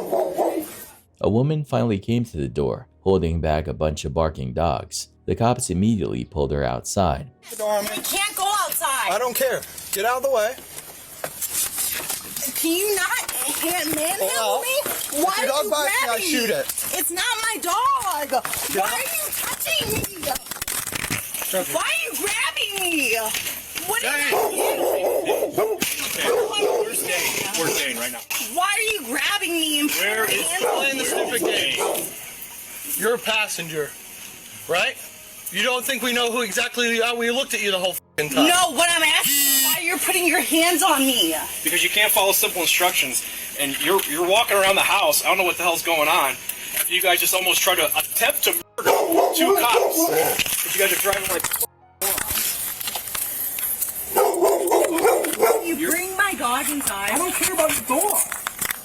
No. You work with us, we work with you. They put her in a police car, while the other cops yelled for the guy inside to come out. Dane, Grundy County Sheriff's Office. You don't come out, we come in. Come on, dog. Get in. Get in. Go. The cops in the car started questioning the woman. They wanted to know where her boyfriend went, but she wouldn't say. Which way did he go? So I don't think he's inside. Which way did he go? I don't know this area. I don't know where he would have gone. Okay, you guys get out of a car, right? Like I said, either way, we go inside. So if it ends up, and I'll tell you this is why I'm talking to you, is if we go in there, he's in there, then you're providing us false information, that's a felony. So you're a passenger in all this. He f***ed up. This isn't my first run-in with Dane. I've arrested him before. I'm trying to avoid a felony. I'm not playing cop tricks with you. They told her she could get in trouble if she lied, but she still wouldn't budge. So he went that way, right? So I put a dog out there, it's gonna sniff him easily and go that way, right? Well, that's what they do, right? Right, but I'm just saying there'd be no reason that it wouldn't do that, right? How about I'm in handcuffs in this f***ing car, and I don't understand why, to be honest. Because you're in a vehicle that's fleeing from us. Do you remember I'm when not that... in a vehicle other than the Stop for a vehicle sec. I was put in. Exactly, you're a passenger in it. You see, I'm not trying to hem you up, but if we can be petty, we can be petty. All I'm trying I'm not trying to be petty at Me all. either. I just... So let's work together. All I'm saying is I did not break any laws that I am aware of, so why am I in You're detained. handcuffs? The cops knew she was hiding something. They asked her if she heard the ambulance siren during the chase. She finally admitted she did. In the front passenger seat. My partner turns on his lights. What happens then? To be honest, I don't know which car you're referring to because there were a few. Yeah, well, the first time that you seen flashing lights behind you, do you remember that? I'm sorry, I'm not understanding the question. I'm Do sorry. you No, you're fine. I'm just like... She tried to play it off, saying she was anxious and couldn't think straight. From us, did you see the lights? I mean, I've seen lights. Do you have a learning disability or anything like that? Or anything that would affect your way to answer questions at all? I have anxiety. Okay. I'm pretty fucking stressed out right now. I know, but that's not what I'm asking you. I'm asking you if you have some learning disabilities, because I'm asking you some fairly simple questions, and I want to make sure that I'm catering to you if you have any special needs. I understand that, and I appreciate that. I feel like this is the thing. I'm pretty sure he went. That's fine, but I'm saying if you can go in there, have him come out. Like I said, at the end of the day, we're gonna have to verify it that he's not in there. Yeah. The cops knew the guy was probably hiding inside. They asked her to put the dogs in a room so they could search the house, but they didn't have a warrant yet. So they gave her a choice. Let them search the house or they'd get a warrant. I think he's in there. I think he's in his bedroom, the one on the right side of the house. So I'd rather you talk with him. So what you're saying is that I just go in there go and have him inside come the out and house. talk to us. Thank you. He's not going to get roughed up or anything like that. It's going to be a conversation. Okay. She was no help at all, so the cops got a warrant a few hours later, and guess what? They found the guy hiding in a closet, buried under a pile of clothes. He was arrested on the spot. A cop told this guy to step out of his car, saying his mom called. The guy freaked out and asked, "What did my mom say?" Then he tried to drive off. What's he call for, bro? Yo, send me units, send me units.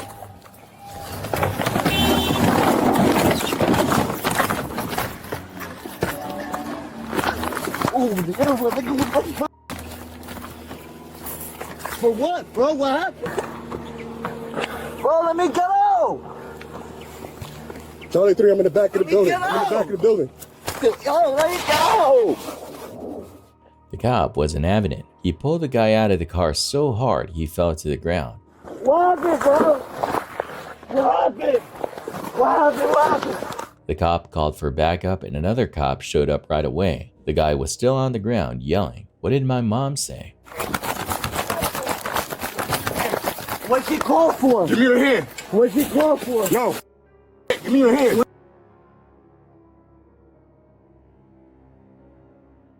The cops finally handcuffed him.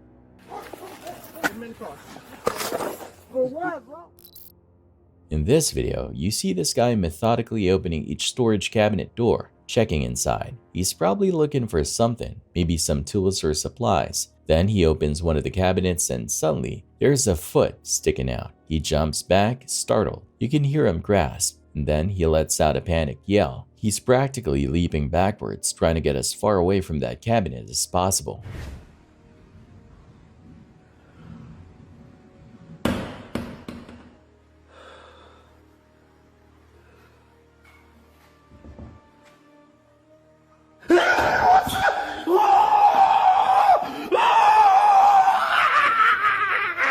You can tell he's absolutely terrified, yelling at the top of his lungs and trying to get out of there as fast as he can.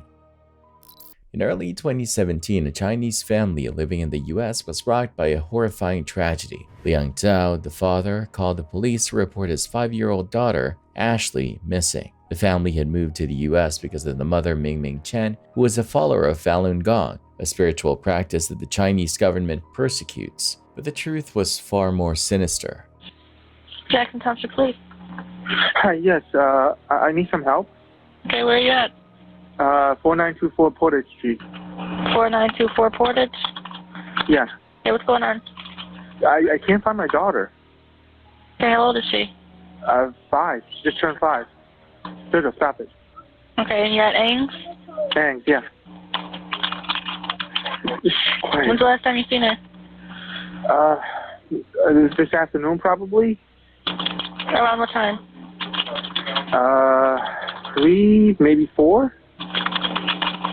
What? So you haven't seen her in 5 hours? You saw her in 5? What was she wearing? Oh, okay. What? What was she wearing? She's wearing a purple winter coat. I don't know what those things are called, but they're not jeans. They're like Like leggings? Yeah. What color were they? Grayish. Okay, and you haven't seen her in 5 hours? About, yeah. I mean, she was there sleeping. I mean, you know. Where was she sleeping at? In the restaurant? Yeah. She was sleeping there, and I picked up my older daughter from school. We all saw her sleeping there. So, and you know, we went to work, and you know, we let her sleep. We got busy, and then after it got busy, you know, we started cleaning up, and then you know, we opened the door and she's not here. Hold on 1 second, okay? Okay, sir, what's your name? Liang Zhao. Okay, do you have any videos or anything in there where you can see a video, see if she was laying there? No. We don't have any security camera in there. It's just in the restaurant. We've been here for 6 years. We never had security cameras here. Okay. So we saw her, like all of us, like my wife, myself, and my older daughter. When we came back, when I picked up my older daughter from school, we saw her there sleeping. Okay, and so was there any suspicious people that came in at all? Do you think she could have woke up and ran out somewhere? I have no idea. I mean, she was sleeping in the back.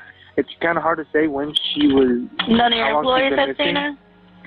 There's only 2 of us, just myself and my wife. There's nobody else in the restaurant. There's only 3 people in the restaurant. When you guys left, who was there with you? Like, who was there with your daughter when you guys left to go get your other kids from school? My wife. I go pick her up myself. My wife is here in the restaurant. But when we came back, she's here. Like, my wife is here. The restaurant's open. The restaurant's always open.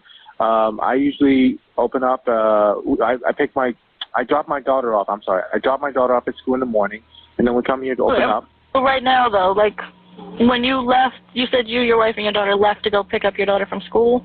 No, I didn't say that. I said my wife is here all the time. Okay, and your wife hasn't seen her either since around 4 or 5 o'clock? Okay. I think I'm sorry. When I meant was myself, okay? When I went to pick up my daughter, when we came back, myself and my daughter, not my wife. My wife was here the whole time. When we came back. So your wife hasn't seen her since around the 4 or 5 o'clock either? Yes.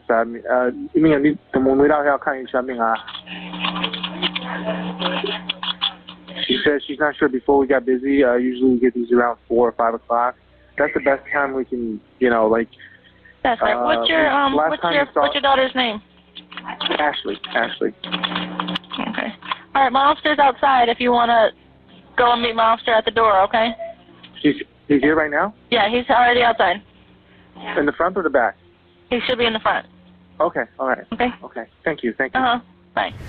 Investigations revealed that poor little Ashley had been dead for 12 hours before her parents called the police. Her mother, Ming Ming Chen, had brutally beaten her, striking her multiple times in the head. After a failed attempt to revive her, the couple hid her body within the walls of their family restaurant. To cover up the crime, the father even staged a scene, driving the family to the restaurant with Ashley's car seat empty, making it appear as if she was still alive and sleeping. The motive for this horrific act remains unclear, but it's a stark contrast to the principles of Falun Gong, which emphasizes truthfulness, compassion, and tolerance. Both parents were eventually arrested and sentenced to prison. Chen, who had been trying to stay in the US to practice Falun Gong, received a 22-year sentence for involuntary manslaughter and other charges.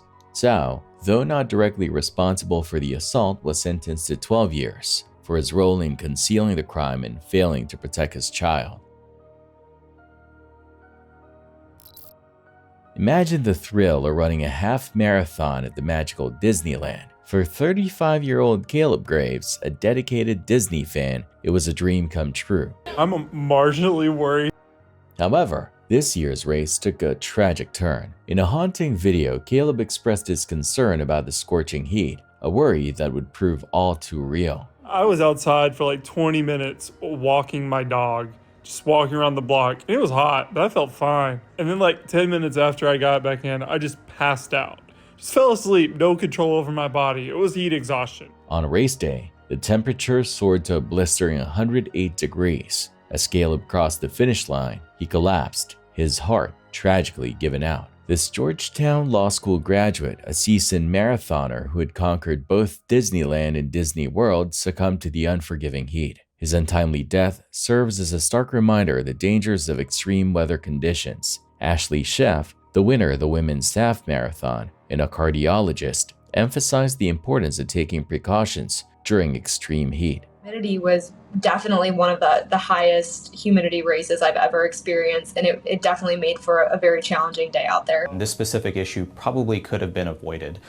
When your body is telling you that there is something wrong, it's very important that you listen to it. I really hope I get through the race tomorrow morning. Caleb's story is a tragic lesson for everyone, highlighting the need to prioritize safety, especially when participating in outdoor activities during scorching temperatures.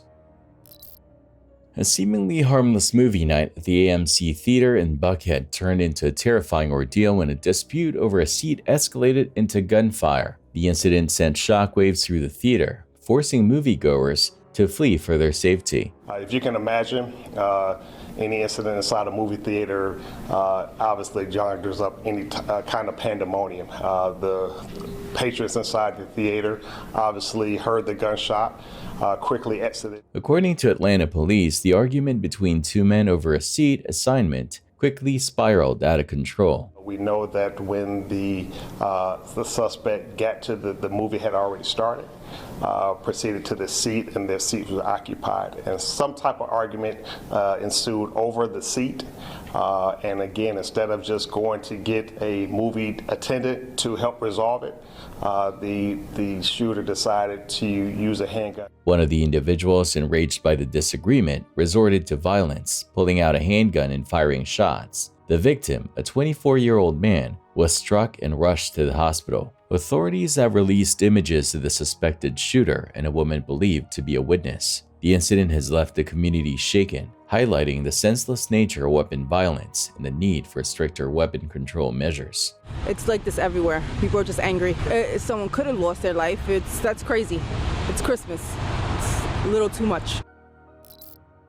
In July 2017, a little girl named Marielle Cruz went to play at a friend's house. When she didn't come home, her family got worried and reported her missing. The whole neighborhood joined the search, but sadly, they found her lifeless body in a nearby grassy area. She had been strangled and stuffed into a sack. CCTV footage from the area showed a disturbing scene. Marielle was seen walking with her playmate's 13-year-old brother. It seems that Marielle was hesitant to go with the teenager, but he managed to convince her. They went into an abandoned house, and a few minutes later, the teen came out alone without a t-shirt, carrying a white sack.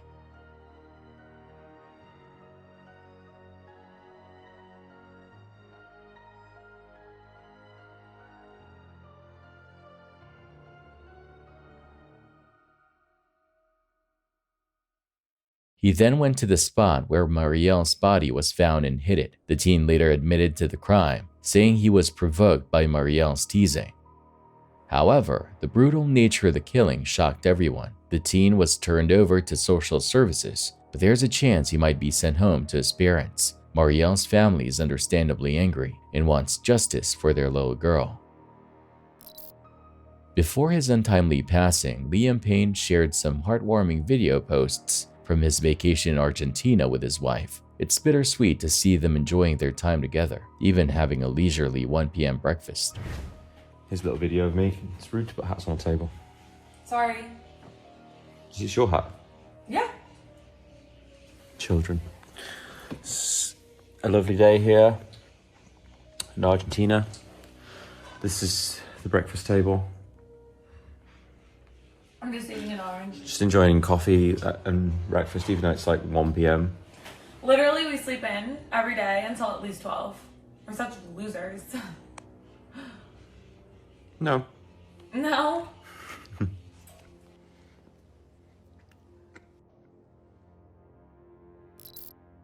In 2010, a 41-year-old woman named Surya Toha mysteriously vanished. Her husband, Munawar Toha, reported her missing, claiming he was too sick to get out of bed the day she disappeared. He said she left to drop off their young ones at school and never returned. The police initially suspected she might have run away, but her family and friends insisted she was a devoted mother who would never leave her children. Detectives started investigating, checking surveillance footage from her young one's school. The footage showed her dropping off the young ones, but there was no sign of her returning later that morning.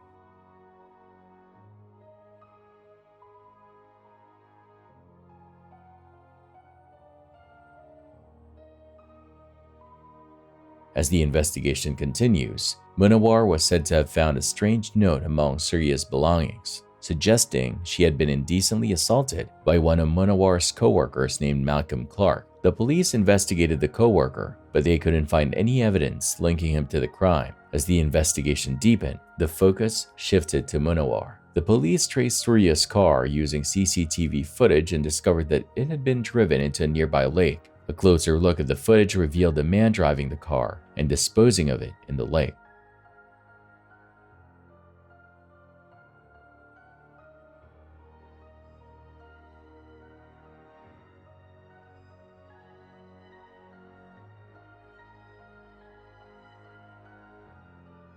The man's appearance didn't match Malcolm Clark's appearance, as it was much shorter than him. The footage also showed Munawar's pickup truck at the scene shortly after the car went into the lake, double-checking if the car had really sank.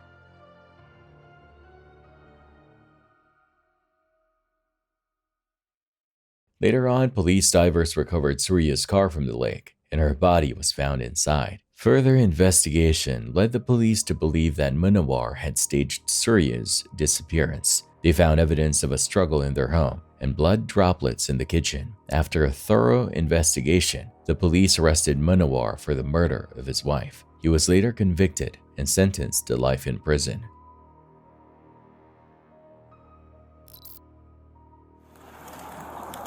I just wanted to refer to murder that I did a long time ago. Okay, a long time ago? Yeah. Or today? A long time ago. What is that? I buried him in his house. Okay. On 5th Street. What's the address? I don't know. You don't know? No, sir. How'd you get over here? You walked? Yeah. This is a long time ago, is what he's saying. I'm just tired of covering it up already. Try to cover it up? Yeah. Okay. I'm tired of living with my life, sir. The guilt? Hell yeah. Okay. This is him. Doing okay? You're all sweaty. You run here? Or? No, I drank. Oh, you drank all that water right there? No. A New Mexico guy, Tony Peralta, had been carrying a heavy secret for years. Finally, in 2023, he couldn't take it anymore. He called 911 on himself, telling the cops he needed to confess to a murder. When the police arrived, Peralta calmly explained that he'd killed his landlord years ago while high on meth. He'd gotten angry over money and ended the landlord's life, then buried the body in the house. The cops, following Peralta's lead, went to the landlord's place. But when they tried to get specific details, Peralta kept saying he couldn't remember. He claimed he was so high at the time that his memory was a total blank. You called us, but it's kind of mixed messages. You had handcuffs in here. I killed somebody, dude, and I buried him. Okay. Right here, are you making? Do you feel like you're able to leave if you wanted, or do you want to be here? Yeah. I confessed to a murder. Okay. How much have you had to drink today? A lot. A lot? Yeah. When you find his body, dude, it'll make you feel better. It's at his house. That'll make you feel better? Yeah. Okay. I don't want to live with anymore. Okay, I understand that. Did it happen at the house? It did. It did? I was on meth really bad. Okay. And I killed him because he didn't give me no money. And I buried him in his house. In his house? Do you remember his name? His name was Bill. His name was Bill. Everybody talks about it all the time. Okay. How long ago? I don't know. You don't know? Too long. Too long, boss. Don't ever say. Don't kill nobody that you don't have to.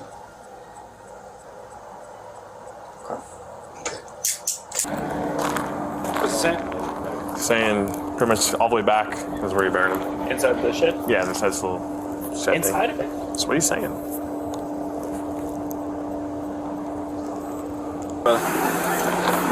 We need some more details. All right, what do you want? To be able to prove it.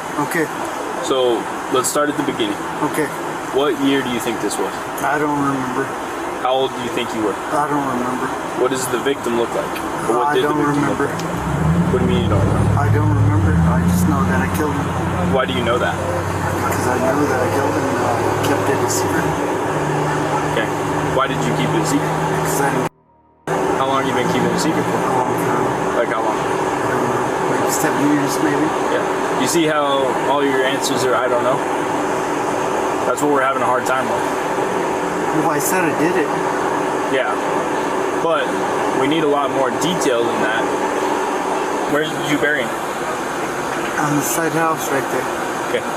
What part? The part right there. Yeah, but what part of that room? The left side. The left side? Yeah, if you pull the board up and dig them up. Okay. On the left side of the building? Yeah. So that's towards the courthouse? Yes. Okay. Which way is his head pointed? I don't know. Which way are his feet pointed? I don't know. How is he laying in there? He's just dead. I don't know. How deep is he buried? Not very far. Not very far? Nope. Are we talking like inches? Yep. Or like feet? Inches. Inches. Yep. You'll find him. You think he's decayed? Hell yeah. How long do you think it's been? Too damn long. Too damn long? Yes, sir. What was he wearing? I don't remember. Was he wearing clothes? Yes. Or did you bury him naked? I buried him with clothes. With clothes? Yes. Did he have shoes on? I don't remember. You know, things. He was always good to me, and I took his life for no reason. And I don't have an excuse. What did you A lot of use? people have an excuse. I don't have one. What did you use to kill him? I don't remember. Do you remember if it was some type of weapon or your hands? I don't remember. All I know is that I buried him and I shouldn't have. One of the officers told me that you had said it was some type of sharp object. Maybe like a knife or a screwdriver or something. I don't remember. Peralta confessed because the guilt had been eating away at him. He felt a huge weight lifted off his shoulders after coming clean. Though he couldn't provide specific details, he was grateful to the cops for helping him finally face the truth. In the quiet town of St. Louis, a dark cloud of tragedy descended upon Arts High School in October 2022. A 19-year-old former student, Orlando Harris, shattered the peace and security of the school community with a horrific act of violence. Harris, a troubled young man, had been grappling with feelings of isolation and loneliness. He had meticulously planned the attack, even compiling a list of potential victims. Armed with an AR-15, he entered the school, his intentions clear. The shooting unfolded swiftly, leaving a trail of devastation in its wake. A 16-year-old dance team member and a 61-year-old teacher were tragically killed. The incident raises serious questions about the ease of access to firearms and the importance of mental health support. Weeks before the shooting, Harris's family had reached out to the police, expressing concerns about his mental state and his recent weapon purchase. However, the authorities failed to take adequate action, leaving a dangerous weapon in the hands of a troubled individual. What does he suffer from again? Depression. He tried to commit three times. When did this happen? He was taking medication, but I don't know if he stopped taking the medication. If he's not a felon, and there's nothing that a judge says he's not mentally safe, like capable to have firearms or things like that, we personally can't take it. This is crazy. She originally wanted us to confiscate it, but let's try her now. You're a legal American. I mean, This tragic event serves as a stark reminder of the devastating consequences of inaction. It underscores the urgent need for stricter weapon control measures and improved mental health services. The loss of innocent lives is a profound tragedy that should compel us to take decisive action to prevent future tragedies. On December 14th, 2023, a 7-year-old boy named Aaron Vergara asked his mom if he could go outside to play. She said yes, but told him not to go too far. A few hours later, she started to worry when he didn't come home. She searched the neighborhood but couldn't find him. The police got involved and started investigating and found some disturbing CCTV footage. The video showed Aaron walking with a 27-year-old man named Kevin McLaughlin, who worked for Aaron's family. They were seen walking together and then riding a tricycle. The police tracked down the tricycle driver, who said he dropped Kevin and Aaron off in Barangay Tigbawan. They also found out that Kevin had borrowed a motorcycle and claimed he was going somewhere nearby. The next day, Aaron's lifeless body was found in that same area. They had been strangled.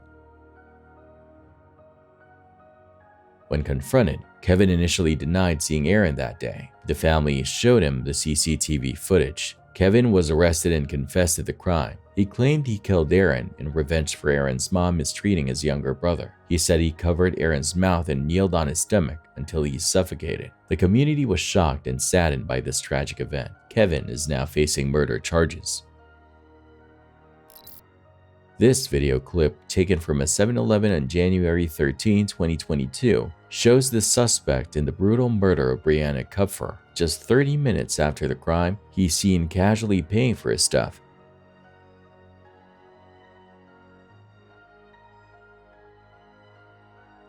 Fast forward to the present, and justice has finally been served. We, the jury, in the above entitled action, find the defendant, Sean Laval Smith, guilty of the crime of first-degree murder. Sean Laval Smith was found guilty of first-degree murder for the horrific stabbing of Brianna, a UCLA grad student, while she was working alone at a furniture store in Hancock Park. What he did to her with this knife. The attack happened back in January 2022. It was a brutal crime, and the jury reached a verdict after just an hour of deliberation. Brianna's parents, Todd and Lori Cooper, found some solace in the verdict. The prosecution argued that Smith acted with premeditation, while the defense claimed he was insane at the time of the crime.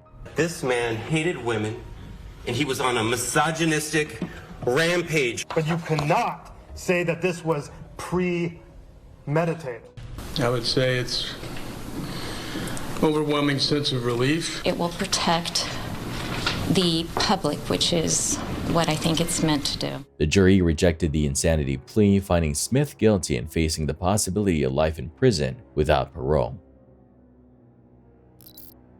In the summer 2014, 21-year-old Lucius Robbie was eager to embark on his junior year at the University of Montana. He packed his belongings, strapped 2 distinctive orange kayaks to his green Subaru Outback, and set off from his home in Idaho. However, his journey would tragically cut short. As days turned into weeks, Robbie's absence grew increasingly concerning. Friends, family, and local authorities launched a massive search effort across the vast wilderness of Idaho. Search and rescue teams, along with dedicated volunteers, combed through forests, valleys, and riverbanks, hoping to find any trace of the missing student. The search was a race against time, with each passing day diminishing the hope of finding Robbie alive. Volunteers scoured gas station surveillance footage, tracking Robbie's last known movements. His cell phone signal was last detected near the town of Lowman, Idaho, providing a crucial clue for the search teams. Tragically, the outcome of the search was far from hopeful. A helicopter assisting in the search efforts made a grim discovery. Robbie's car and one of his distinctive orange kayaks were found off the side of a highway,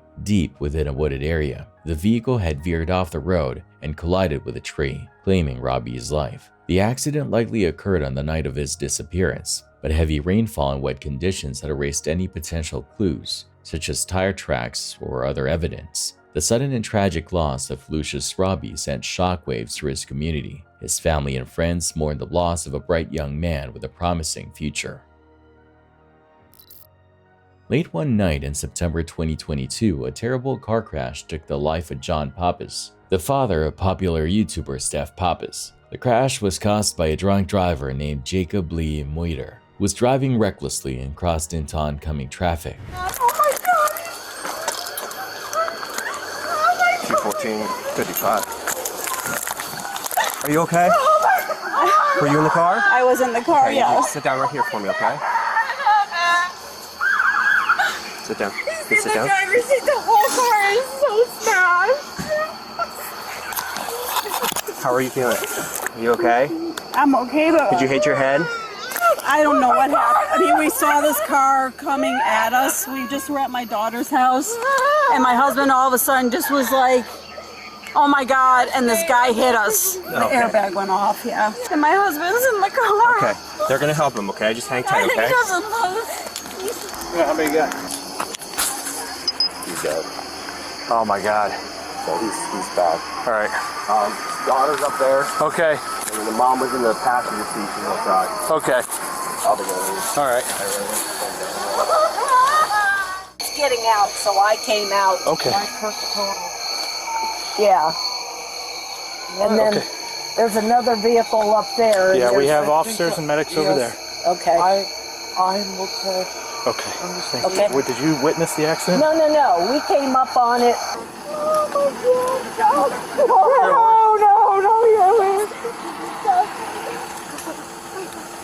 Hey, let's watch her. Let's watch your step. I'll help you down here, okay? We came up on it and didn't even see it because it was in the middle of the road. So we just thought we'd stop until you guys got here. Okay. So I'm going to turn around and go back and... Okay. All right. I'll go shut down there if you'll stay with him. Yeah. 2019. Okay. It's me, Mom. Mom, it's me. It's me. Mom, it's me. Do you have an ID? Yes. Okay. Are you okay? How you feeling? My face hurts. Okay.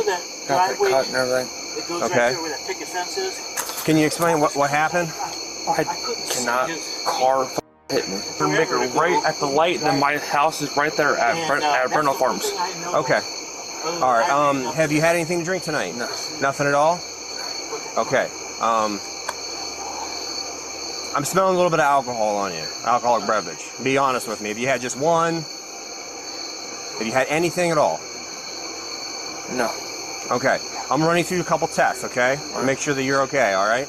The video footage of the crash is heartbreaking. Her father's car was completely totaled, and her mom and dog Cookie were on it. Thankfully, her mom was able to survive the crash, but Cookie did not make it. MYUU, who was high on illegal substances and alcohol, caused the accident that claimed John's life. Right here? You see where I'm pointing? Yep. Follow it with your eyes. Don't move your head, okay? All right.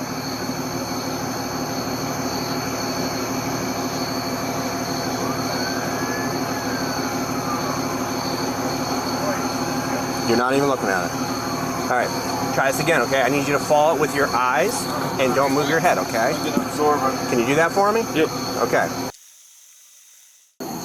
2, 3, Look down at your toe. 4, 5, 6, 7. Continue.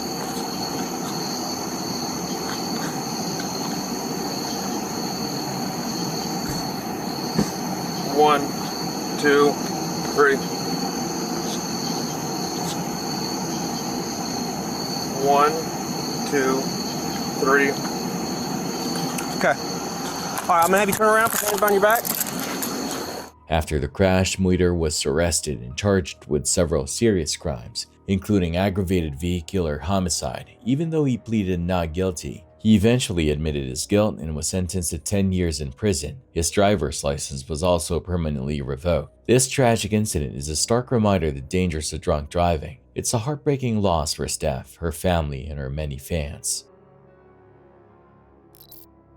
James Doe, a charismatic YouTuber, captivated audiences with his unique brand of adventure. Known for his daring train-hopping escapades, he documented his journeys across the country, sharing raw unfiltered footage and witty commentary. With each video, Stowe invited viewers to experience the thrill and danger of life on the rails. Despite the inherent risks, Stowe's passion for exploration drove him to push boundaries. He rode atop freight trains, navigating treacherous landscapes and encountering countless challenges. His video showcased his resilience and adventurous spirit as he faced the elements and the ever-present threat of danger. Tragically, Stowe's journey came to an abrupt end in November 2017. A fatal accident in Baltimore claimed his life, leaving a void in the hearts of his fans and a mystery surrounding the circumstances of his death. While some reports suggest he may have fallen from an overpass, others point to a potential encounter with an Amtrak train. Stowe's untimely passing left a lasting impact on his online community. Many fans continue to seek answers, hoping to gain a clearer understanding of the events that led to his tragic demise. However, the mystery surrounding his death only adds to his legend. His videos, filled with his distinctive humor and captivating footage, serves as a testament to his adventurous spirit and his unwavering dedication to his craft. A respected jeweler living in a nice home is brutally murdered by two imposters posing as utility workers. It's a shocking crime that has sent ripples through the nation. These two criminals dressed in fake uniforms tricked their way into the man's home, where they viciously attacked him. His wife, though injured, managed to survive the ordeal. The suspects were eventually caught, one in Louisiana and the other in Michigan. The local energy company, DTE, has warned people to be cautious and verify the identity of any workers who come to their homes.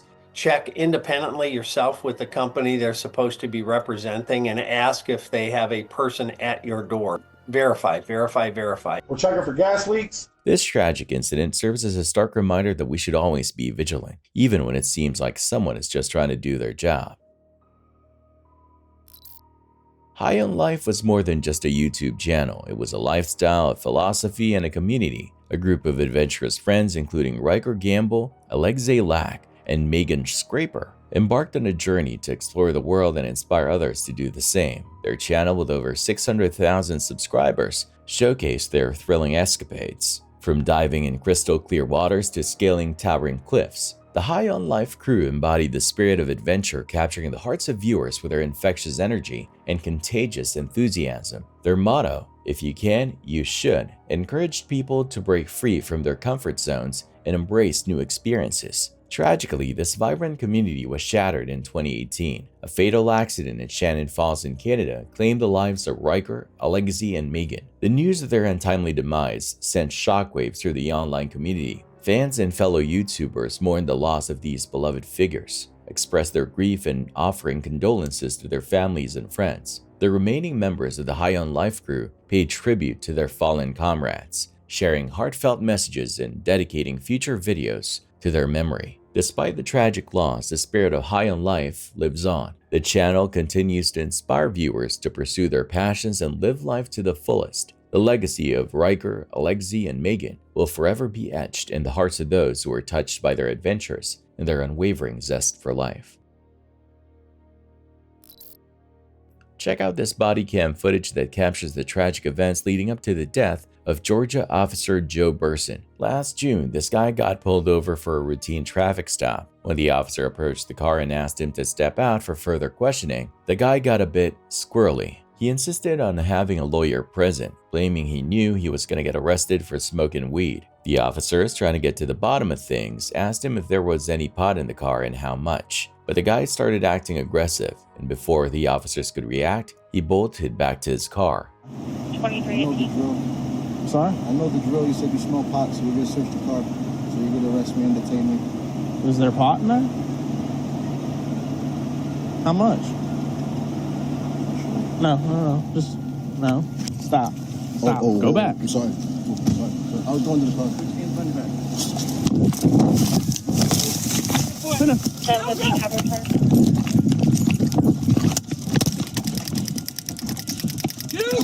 on the ground! The officer tried to stop him with a taser, but it didn't faze the guy. The video shows a brief but intense struggle between the two.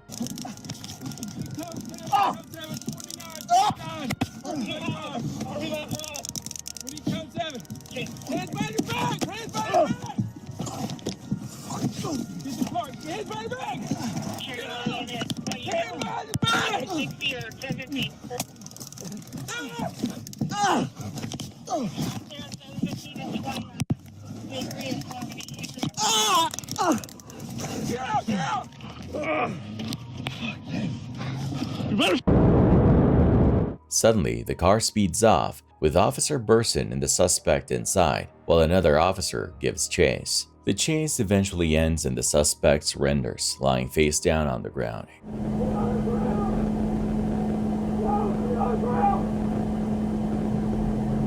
Get on the ground!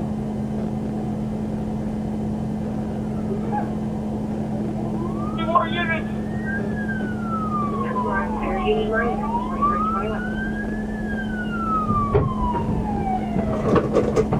Roll over!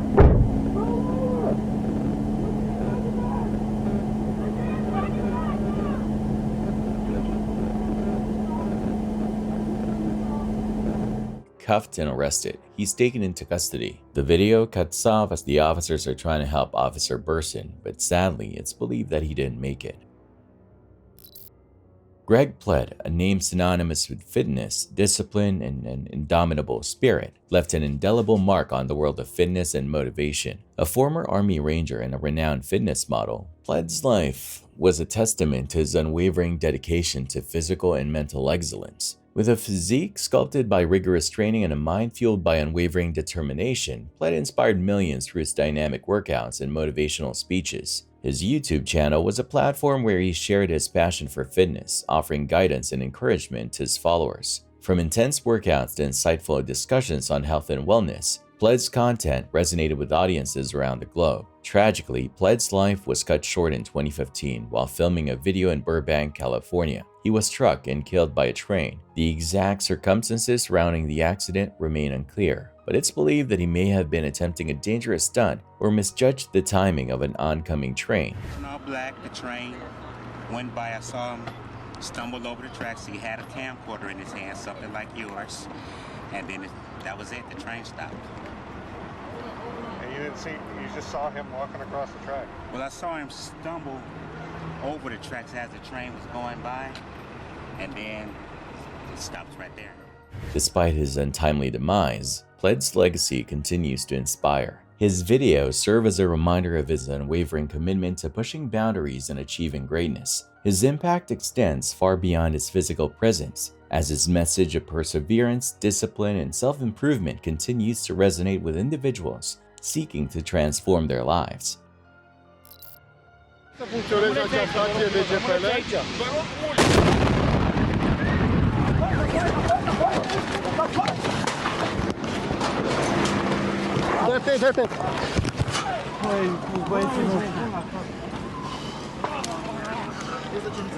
On August 26th, a massive explosion ripped through a liquefied petroleum gas station near Bucharest, Romania. The blast left one person dead and injured 46 others, including 26 brave firefighters who rushed to the scene in Crovidia commune to battle the blaze. It was a terrifying ordeal that shocked the nation.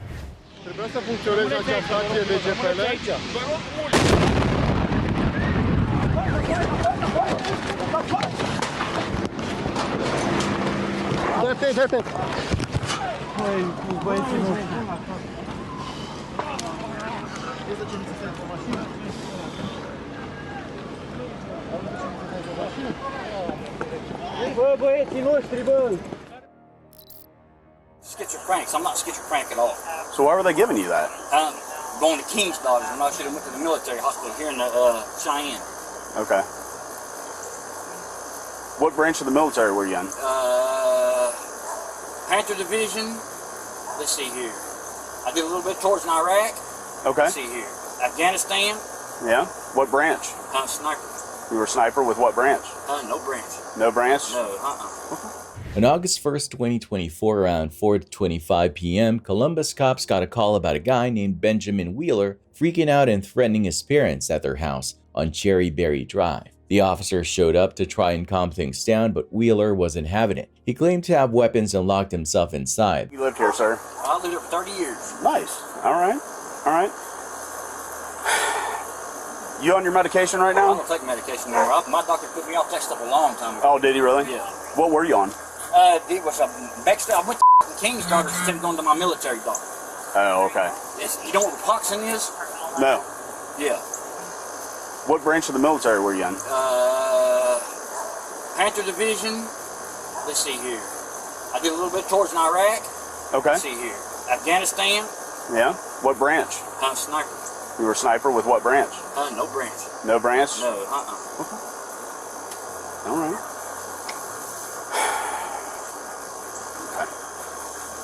Did you threaten your dad today? No, I didn't threaten him. I said martial law has been declared. What do you mean by that? Martial law is you got a certain bit of property. We're at war. There's gunshots here every night. Really? Come here. Since you're an officer, come here. Do you see this? Sniper shot.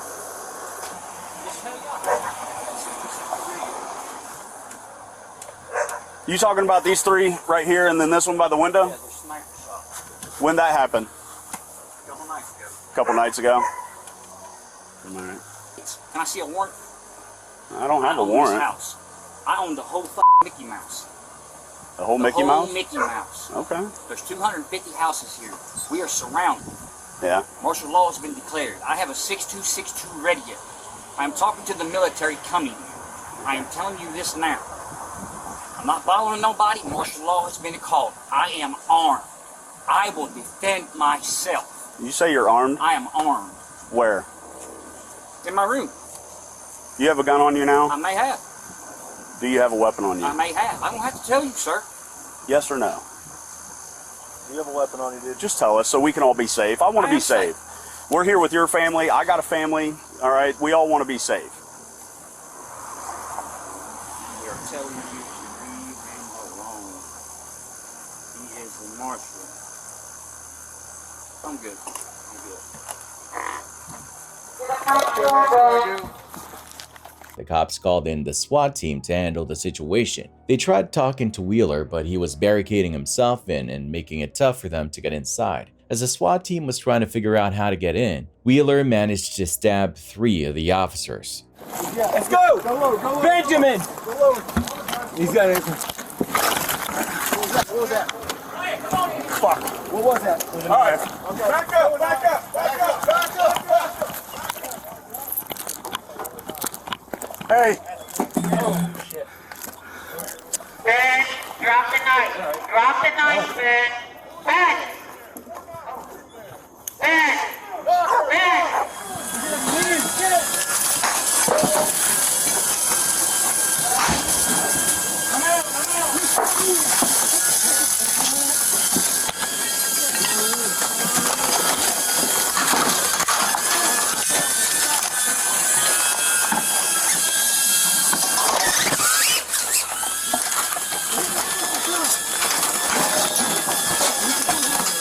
Give me another taser.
Tactical?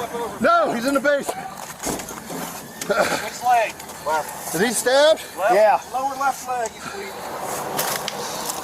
In the end, the cops had to shoot him to stop the threat. The rest of the video hasn't been made public. He was later found dead in the basement.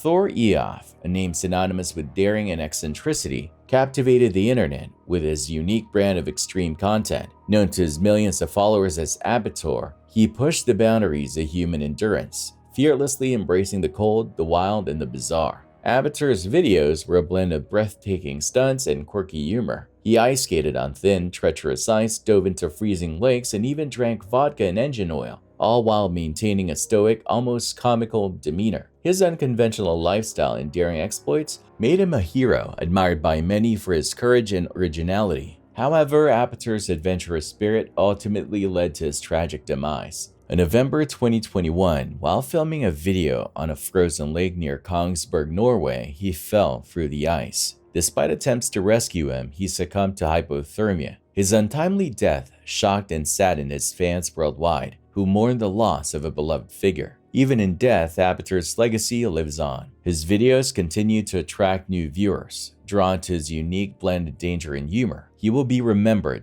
as a true original, a fearless explorer who pushed the limits of human endurance. His untimely passing serves as a poignant reminder of the risks inherent in pursuing extreme activities, but also the enduring power of human spirit and the indelible mark one can leave on the world. Albert Derlund, a bright star in the Danish entertainment scene, captured hearts with his infectious humor and creative genius. As a talented YouTuber and actor, he effortlessly blended comedy, music, and storytelling to create content that resonated with audiences of all ages. Derlund's YouTube channel was a treasure trove of laughter, featuring hilarious sketches, catchy music videos, and engaging vlogs. His ability to connect with his viewers on a personal level made him a beloved figure in the online community. In 2018, he further solidified his status as a rising star by starring in the comedy film Team Albert, which garnered critical acclaim and a dedicated fanbase. Tragically, Derlund's life was cut short in 2021 while hiking in the Italian Alps. While filming a video for his YouTube channel, he accidentally slipped and fell off a cliff. Despite a swift rescue attempt, he succumbed to the fall. His untimely death sent shockwaves through the YouTube community, leaving fans devastated and heartbroken. Derlund's legacy, however, lives on. His videos continue to entertain and inspire, and his memory is cherished by his fans and loved ones. He will be remembered as a talented artist, a kind soul, and a true inspiration. A crazy incident went down in Lake Jackson, Texas. Cops were called to school because some dude was messing around in a dumpster. Before they could even get there, he jacked a truck and took off like a bat out of hell. The cops chased him through Brazoria County and things got wild. The guy was reckless, ramming his stolen truck into two other cars and even trying to run over a cop. The chase finally ended with a crash, and that's when things escalated. The guy charged at the cops with a knife, forcing them to shoot him. It's pretty intense stuff.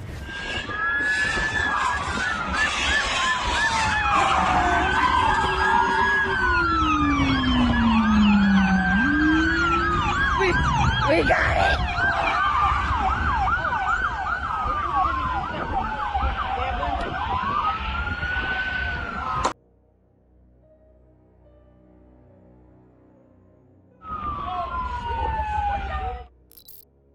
A young, vibrant woman named Julianne Sinitra was found dead, her body stuffed into a trash can behind her friend's house. Her family is devastated, trying to come to terms with the senseless loss of their beloved daughter and sister. Julie was a kind and loving person, adored by her family and friends. She had a bright future ahead of her, working in the corporate world, but her life was tragically cut short by a violent act.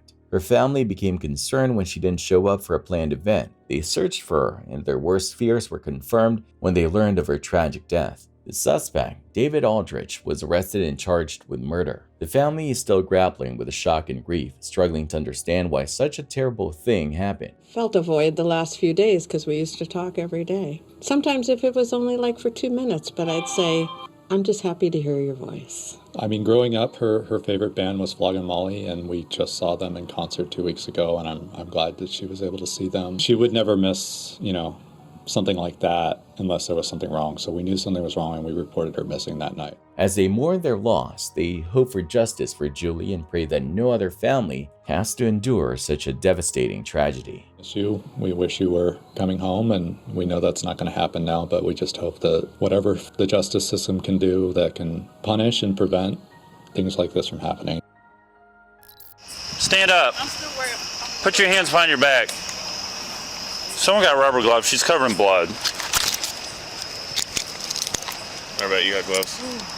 Cannon cops dropped a seriously disturbing video of a woman named Alexis Farrell getting hauled off to jail for, get this, eating a cat. Yeah, you heard that right. This whole bizarre incident went down back in August in a neighborhood in Canton, Ohio. Neighbors called the cops, freaked out, and after witnessing Farrell, a 27-year-old, brutally killing a poor innocent cat and then gulp eating it. The police report is straight up horrifying. It says she stomped on the cat's head and then proceeded to chow down on it. Seriously, yikes.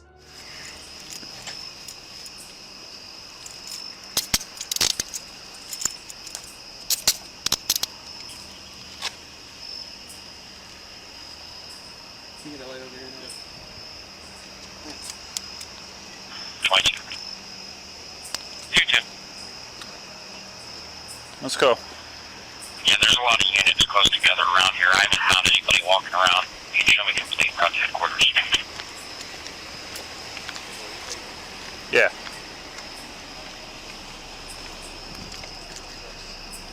Hold on, I'm putting a blanket on that back seat first. Hold on. So you have a right to remain silent on anything you say can will be used against you in a court of law. You have a right to an attorney if you can't afford one, won't be appointed to you at state's expense. You have a right to have that attorney present during any questioning. Smile for me. Smile with your teeth. Go like this. Did you eat that cat? Did you eat it? No, why'd you kill it? Get in there. It's ridiculous.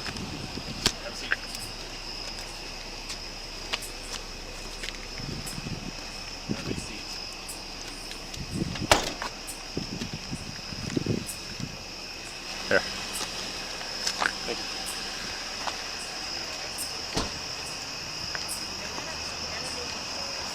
It's all right, other kitty. You're safe.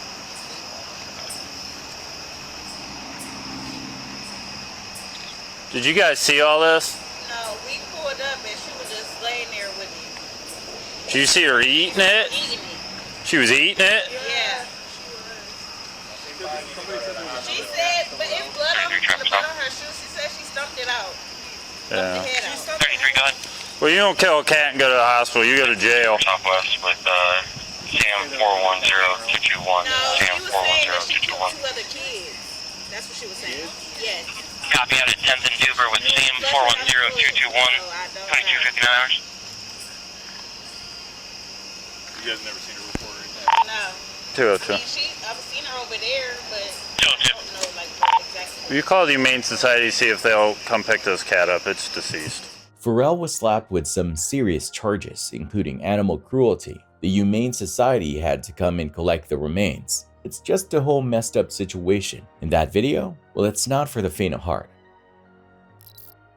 Chantel Glass's lawyers only decided to fight for the release of the body camera footage after she was physically abused in jail. This mother of 3, already uncomfortable, was pepper sprayed and restrained. Yo, wifey, please. I'm gonna take you to the nurse. She'll take care. Nurse, please, man. You're breathing or you wouldn't be screaming. The video taken from above shows what happened before the incident. You can see from the video that this is not something that this was new to this group of people. Just their reactions lead to that inevitable conclusion that this is a ritual of torture that they engage in time and again. I sat in that chair that day and prayed over and over again that I wouldn't die. Glass had been arrested for a domestic dispute at a relative's place and an old traffic warrant. She insists she repeatedly asked to make a phone call but was mistreated for it. One officer claims she threatened him, even lifting her leg, but Glass only reacted. You can see from the video that she didn't try and kick him until he hurt her. Officers Robert Marsh and Idris Fareed Clark faced multiple charges, including assault, and have pleaded not guilty. Despite being detained for 48 hours and spending time in a cell, Glass was never actually charged with a crime. She believes her asthma worsened due to the ordeal. The video also reveals her repeated requests for water, which seem to have been ignored. We can't forget the horrifying images of 78-year-old Esther Pisker being violently thrown into her bed by a nurse's aide. Those shocking pictures led to criminal charges and raised public awareness. I began to see changes in my mother. Now, as their son, Steve Pisker, is fighting for a new law to put cameras in all nursing homes. I put the camera in, I caught abuse in the first 2 days, but I didn't know exactly how it was going to be handled. Yes, it's definitely time to pass the law. He doesn't want anyone to forget what happened to his mother. Back in 2011, Steve first suspected something was wrong when his mom's behavior changed and he noticed unexplained bruises. He secretly installed a camera in a room at the Metro Health nursing home. The footage revealed shocking abuse. 2 aides were arrested and jailed, 3 were fired, and others were disciplined. But that wasn't the end of the story. 8 years later, Steve is still pushing for Esther's Law, which would allow families to put cameras in nursing home rooms. State Senator Nikki Antonio introduced the bill, modeled after Illinois law. Anybody who's walked the path with their own parents as they age understands the need for special protections as people get older. Not only is it important today, it's going to be especially important tomorrow. We want them to age with dignity. We want them to be taken care of safely and appropriately, and I think this can help. Cameras would be visible with a sign outside the room. Patients could request the camera be turned off for privacy during certain activities. For Steve, this law is a way to honor his mother, who passed away at 85. A similar bill was introduced in 2013 but failed due to concerns about patient privacy.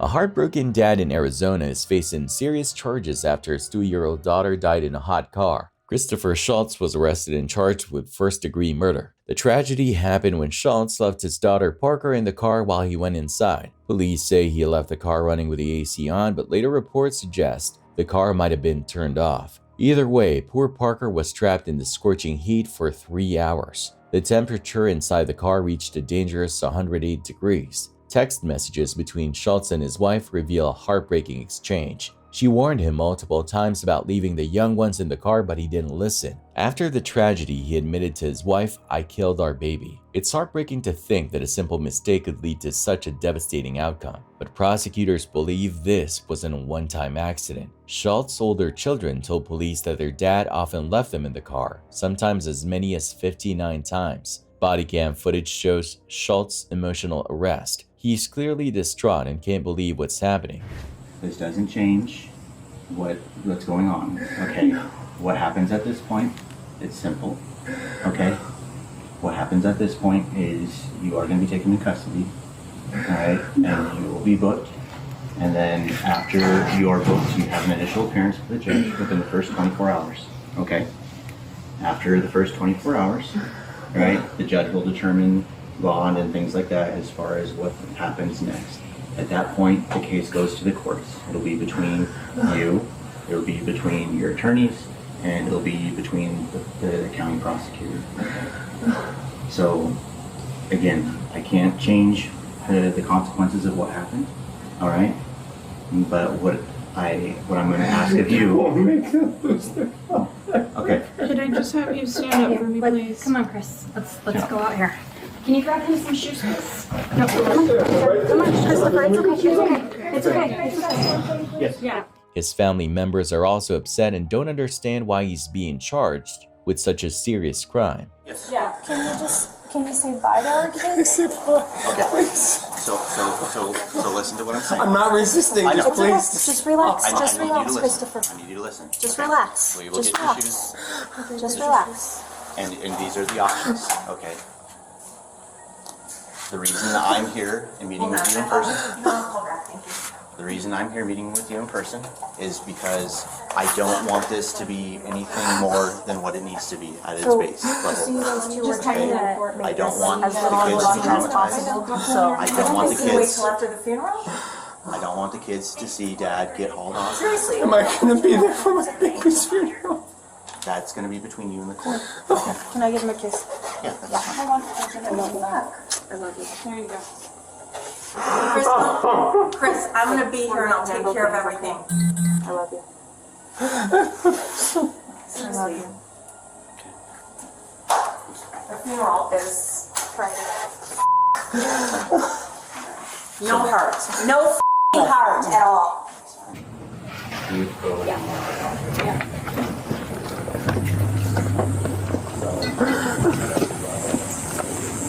you have anything that says you're not supposed to put anything on you or in a poke with your daughters? Okay.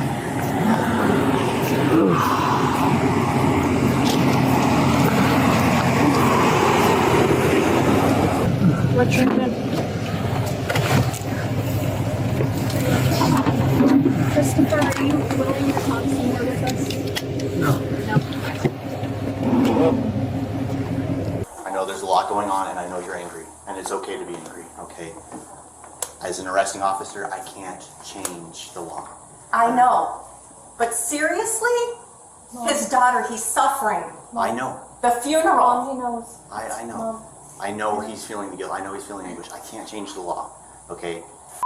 So the next steps after this, okay, he's going to county right now. He'll be booked. He has to see a judge within 24 hours. That's the law. He'll see a judge within 24 hours, okay? At that initial appearance, between him, the judge, and the prosecutor is what's determined as far as his conditions of release, and you bond, things like that. In court, the prosecutor argued that Schultz had been dishonest with the police and had a pattern of neglecting his children. The judge, however, decided to release Schultz on his own recognizance. The first-degree murder charge might seem harsh, but it's possible because of the underlying child abuse charge. Prosecutors can argue that Parker's death was a direct result of her father's negligence. Of most concern to the state in the interim complaint is the lack of truth-telling by the defendant when interviewed by the police. That was quickly contradicted by police, as well as his awareness of not only the timing that the car would shut off, but the text messages between him and his wife indicating that there was an awareness that this was an issue long before this happened. This tragic case serves as a reminder of the dangers of leaving children unattended in hot cars. It's a heartbreaking situation that highlights the importance of child safety.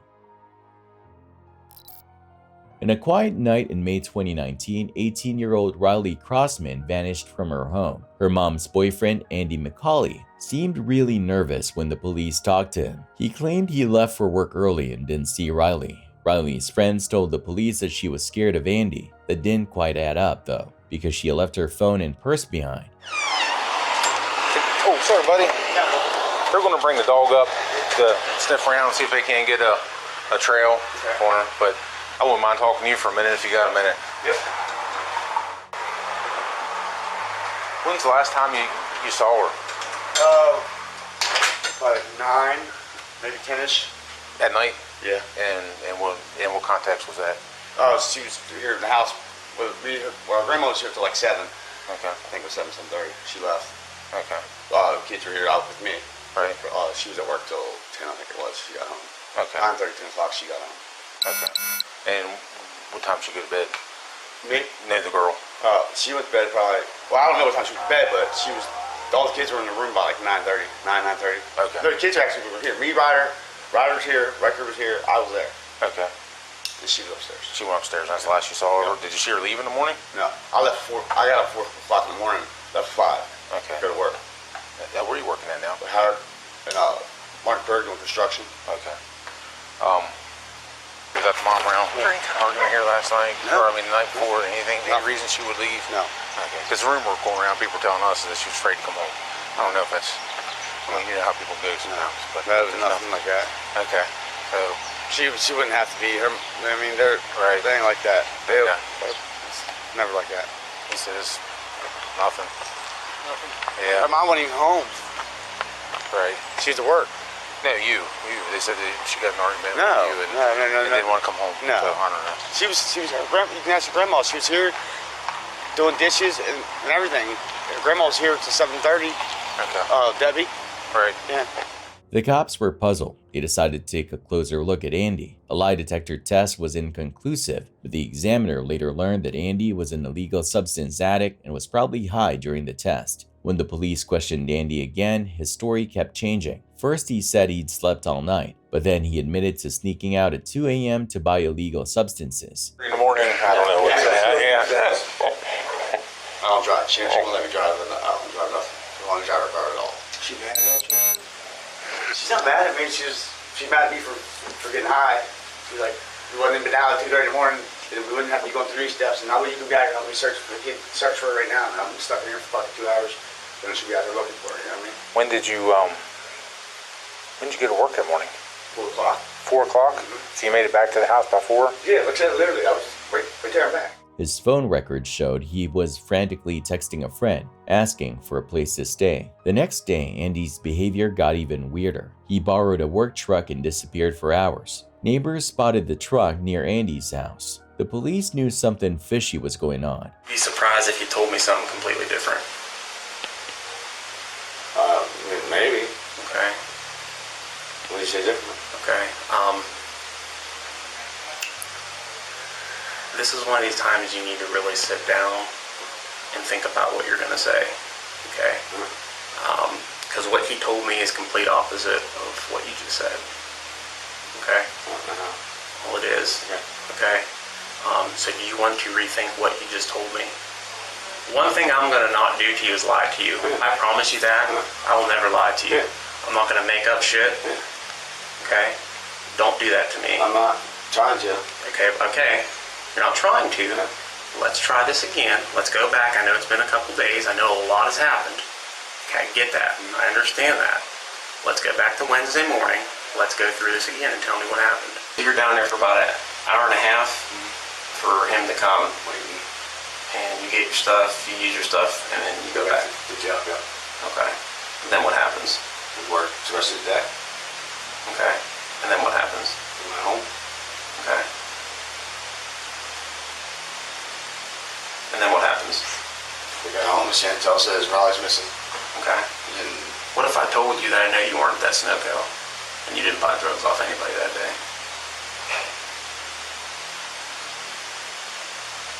See what I'm getting at? Okay. We went from this story to this story, now we're gonna get a third story. Okay. This is one of these times you really need to think of what you're telling me. Okay, because you're not being honest. Remember what I told you about being honest? And I'm not gonna just throw shit at you. Okay? I'm not here to do that to you. I'm not gonna insult you in any way, shape, or form. Please don't do that to me. Okay? I know you weren't there. Okay? I know you didn't buy drugs off your cousin, and I know you didn't use them in that parking lot that day. Okay? They dug deeper and found out that Riley had told her boyfriend she was scared of Andy. She even said Andy was in her room. I told you her last text to her boyfriend. We're saying don't talk because she still has the FaceTime on. Andy's in here. I'm afraid. That's what it said. What if I told you that? I would say that's crazy. 100%. I would say that's crazy. There's no reason Riley would ever be scared of me. She never was scared of me, ever. I can put my hand on the Bible and tell you I saw those texts today. The cops took Andy's shoes for evidence, and they started tracking the green truck on surveillance cameras. The trail led them to a remote location, where they found Riley's body. Nearby, they discovered bolts and sheetrock dust that matched items in Andy's possession. With this overwhelming evidence, Andy was arrested and convicted of first-degree murder. He'll spend the rest of his life behind bars for his horrific crime. It was a scene straight out of a nightmare. Ocean County, New Jersey was rocked to its core when police raced to a home where two innocent children, a tender 1-year-old and a sweet 3-year-old, were found lifeless. The horrifying truth emerged. Their own mother, 27-year-old Naomi Elkins, had allegedly taken their lives. She's accused of drowning them in separate bathtubs and, in a particularly chilling act, stabbing the 1-year-old. What do you need for? Can I just say something? We got one right over there. You're here somewhere. We got one right there on the road. Yeah, all right, we're gonna walk down that way for now. 21's probably the closest car. Yeah, what about 21? Yeah, I mean it's just being taped too, but we could, whatever. I mean we can move it. It doesn't matter.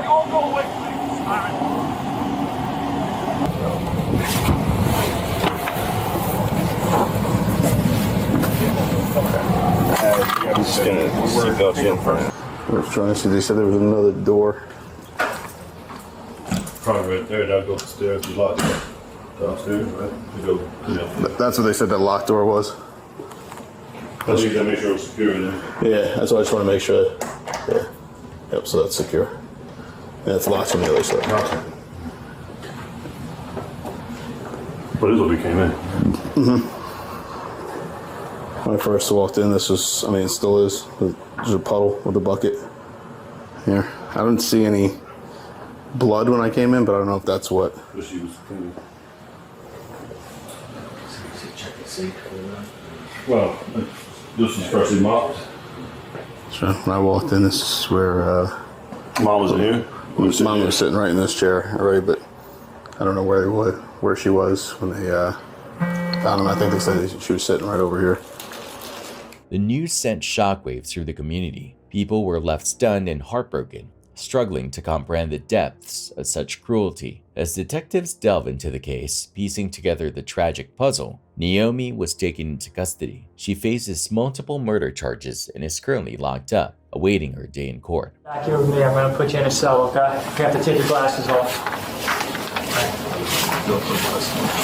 But, yeah, I'll fill it up. Okay, so you got your ring? We took your ring? That's your ring. Okay. Won't be able to hear much, but if I don't have a charger, I won't be able to. Yeah, you can put those in there too. We'll hold on to them for you.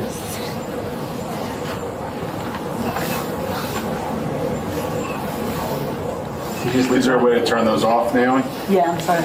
That's good. I just don't want you to.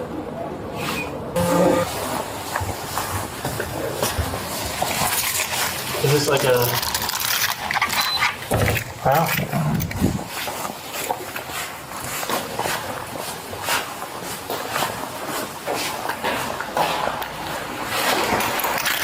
And you just stand there, face the wall.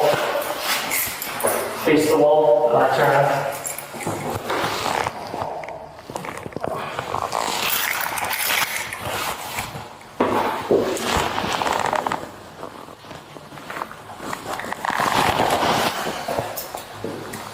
Okay.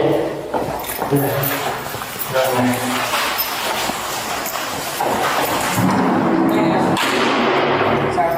What happened? Like, next few days, what happened? They're going to charge you, and then you're going to go to Ocean County Jail. Okay?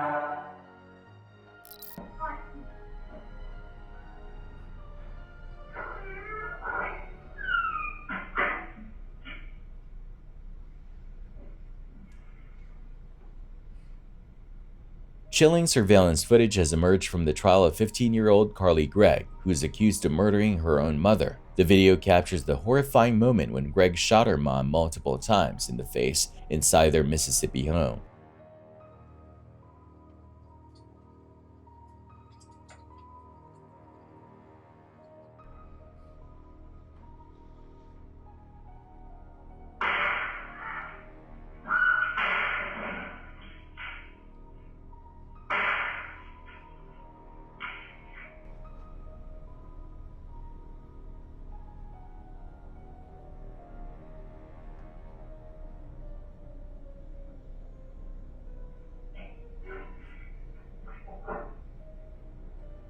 Gregg is then seen calling a friend over to witness the gruesome scene.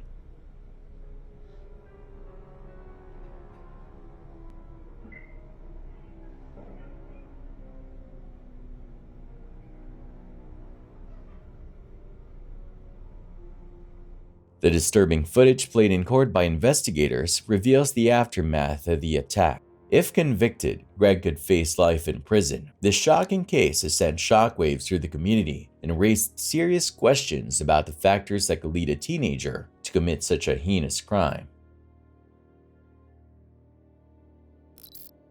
A routine traffic stop in Florida takes a shocking turn. A 43-year-old man, Timothy Hickerson, is pulled over for running a red light. But little did the police know they had just apprehended a wanted fugitive. Sorry, you got a warrant for your arrest for burglary.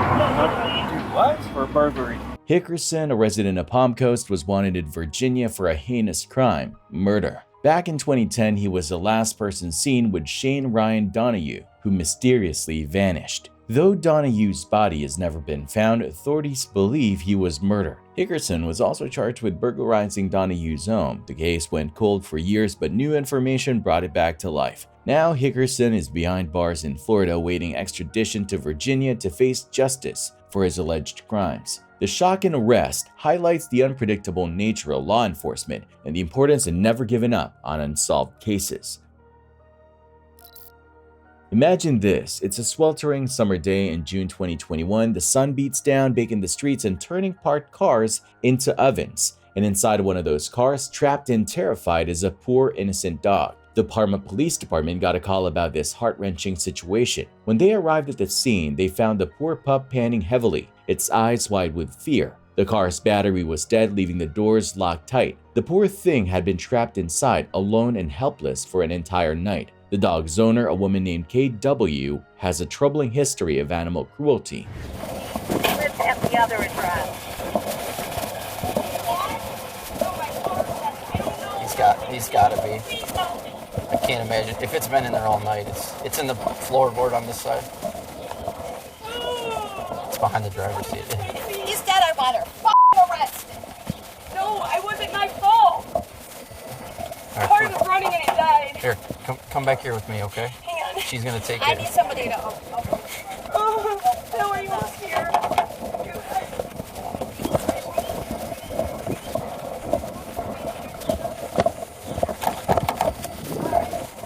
arrest her. The damn dog's dead. All right, come here. You're being detained right now, okay? No, they're arresting me, Phil. Come here. Stand up. Yeah. Stand up. I gotta have no underwear on. Okay, stand up. My foot, look. Just stand up. Okay, just stay right there. Hold on. It hurts. What'd you step on? Something, I don't know. Okay. All right, relax. All right, hang up the phone. Phil, they're arresting me. Hang up the Thank phone. you. Thank you. Hang up the phone. Please. Okay. Karma. Come on. Please don't grab me like that. Hey, relax. Please don't grab me like that. Stop her. Get out of here before I kill you! Okay, hold on. Really? She just said that to me. I'm stabbing in my foot. Stop. It hurts. I'm not running, dude. I'm not a bad person. Can you please stop hurting me? Come on. You're hurting me. You on my foot. You're hurting me. I'm not trying to run, dude. I don't even have shoes on. Okay, they're gonna come in the back of this car. 9460, Why are you being mean?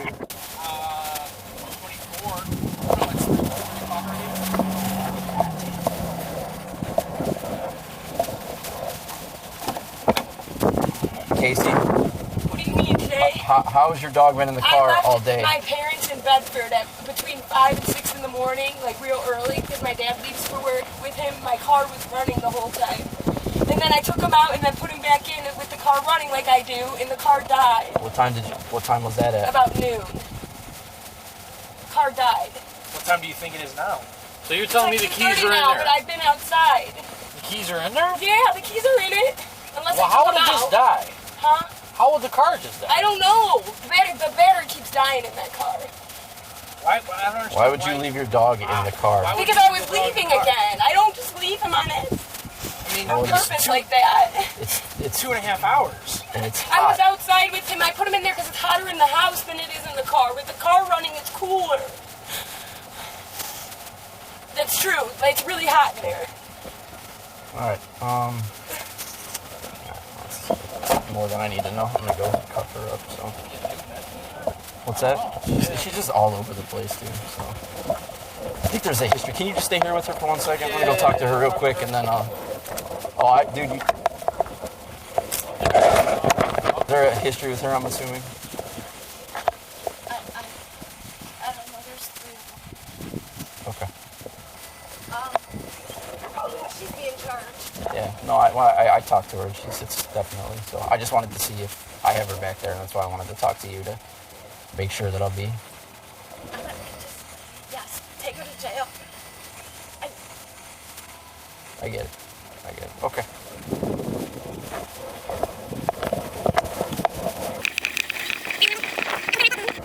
Wait, this was original calls for a lockout? Yes, but then if you look in the CAD comments, it even says the dog's been in the car all night. The the call was for a lockout because there's a dog in the car. So she called for a lockout? Correct. Oh, wow. I think somebody else is on the way, but it's a shitty way to start the day. I get it. That's why I didn't want to ask too much. So I'm going to take her back for the cruelty, the A3, I think, or whatever it was. So I'll be over to cite her. okay. Do I cite her, or do you? I don't know how any of that works. I mean, I can't. Please allow me. Okay. Do you want me to just like start the ticket or anything, or is that, I don't know? She's been in trouble with the law before, and this time, she's facing serious charges. She's been accused of animal cruelty and has pleaded not guilty. As she awaits her day in court, she's out on bail, free to roam the streets, while the dog she neglected suffers the consequences of her actions. June 23, 2024, two brave Chicago police officers are on duty, ready to protect and serve their community. Suddenly, a call comes in. A guy with a weapon is on the loose. The officers spring into action, rushing to the scene. They quickly learn that the armed man has already attacked someone and is now on the run. Without hesitation, the officers give chase, their adrenaline pumping as they pursue the dangerous suspect. A high-stakes foot chase unfolds through the city streets.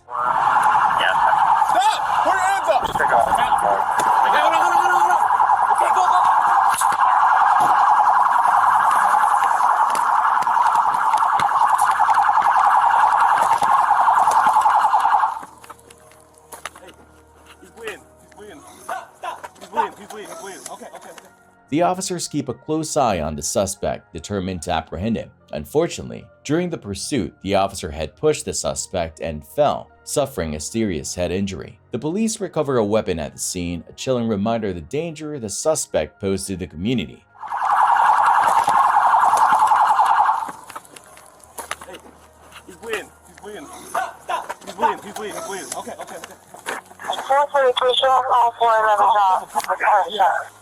Hey. 423, got you going 411. Yeah. No, you tripped. Here, flip over. Hey.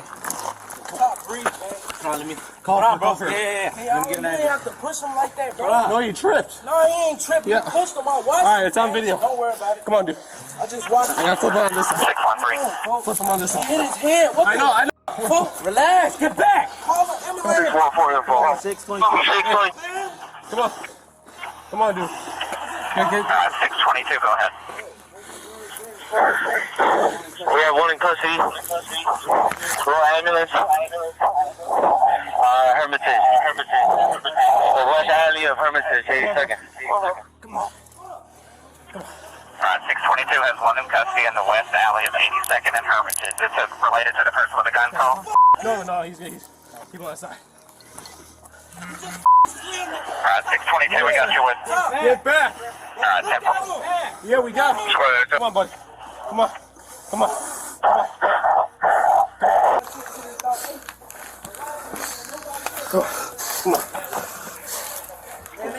Hey, he's having like a seizure. He's having a seizure. He is having. Alright, 6 I got you going up there. 2-3, check 4, being 7 out of King Job. CTA, elderly male, black, right, brown, sweater, jumping in front of the bus. He threw the gun on top of on the roof, on the garage, over here. Has to be this white one. It's like an extended mag.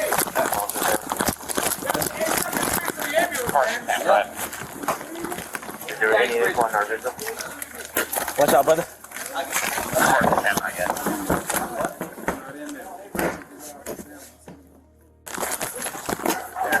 Alright, see it? Right here. 24, I'm going to drop this city bitch on violation under mark again. Coded. Hey, I got it right here. I see it. Alright, get us on Merrill, everything's still okay? Alright, bro. Make sure the dog's out here if you don't want to go sit in the goddamn. Oh, the gate open. You want to hold this gate? Why don't you come down for a second? Alright. Alright, 10 more.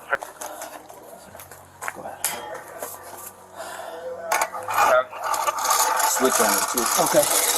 Go ahead, 410. Recover. Making safe. Unit over 7 on the Merrill with additional crime. Sadly, weeks later, the suspect succumbs to his injuries. The officer involved in the incident, who bravely risked their life to protect the public, remains on active duty, continuing to serve their community. One of hip-hop's brightest stars, Takeoff, was tragically killed in a shooting outside a bowling alley in Houston. Just hours before the fatal incident, he was seen at a local jewelry store, hanging out with his group and admiring some new bling. We open late for you because that's a convenient that I always take care of them. The store owner, Johnny Dang, a well-known figure in the hip-hop world, shared surveillance footage of Takeoff, Quavo, and their entourage visiting his shop. This footage offers a glimpse into the rapper's final moments before the tragic event. He just sat right there on Monday night. Takeoff is the one, he's very, very quiet, so nice. I've been around with them so many times. The shooting, which occurred outside a private party, sent shockwaves through the music industry. Despite extensive investigations, no arrests have been made in connection with the case. The tragic loss of Takeoff serves as a reminder of the dangers of weapon violence and the fragility of life. Losing, lost one of the member like Takeoff is a very big loss.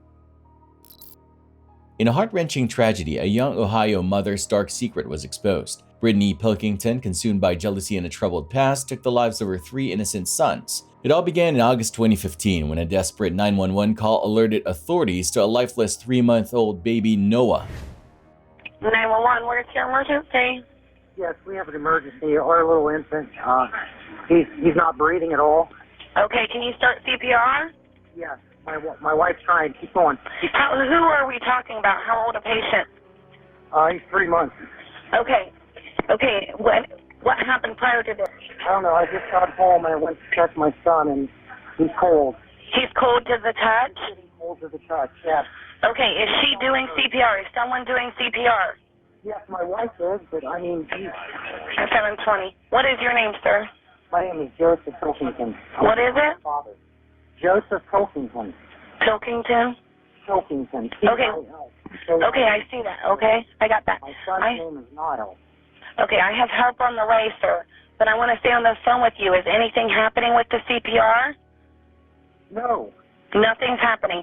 Is she doing the CPR correctly? Yes, she's still doing it. His lips are white. His lips are white? Yes. Okay, we'll do 2 breaths and 30 compressions, okay? 2 breaths and 30 compressions. Make sure the airway's clear. Tilt his head back, and you put them in the palm of your hand, like on your forearm, and push down in the middle of his chest with 2 fingers. Okay? Keep going, honey. Keep going. Is he crying or anything? No. Niall, come on, baby. Keep going. Not too much. Is anything happening? You want me to count with you? Son, I hope the ambulance is on its way. Yeah, they're on their way. The Buffalo Police Department's sending the ambulance, okay? Yeah. What's your wife's name? My wife's name is Brittany. Okay, is she still doing the compressions? Is anything happening? Yes. She's very pale. Is that him? That's my son, Gavin. Oh, okay. Let's go back in the other room now. Go.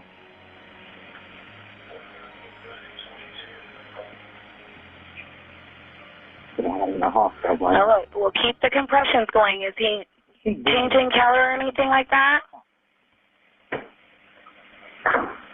What? Is he changing color or anything like that? No, he's pale. He's white. Okay, still do the compressions, okay? Yeah. The squad is already on their way, okay? Yeah. Let's go back in here, please. How's your wife doing? My wife's name is Brittany Pilkington. How is she doing? Is she the compressions helping or? Doing it, ma'am, but his arms are purple now. Nothing. Has he got a pulse now? No. No pulse. There is no pulse. No pulse. He's got no pulse now. Okay, we still need to keep the compressions. Don't stop doing the compressions. Keep doing the compressions, honey. Keep pushing on his heart. No, you're not pushing on his heart. You're pushing in between his nipples. Yeah, that's 2 fingers. Yeah. Does she have them on her forearm? It's kind of easier to do it like that. Ma'am.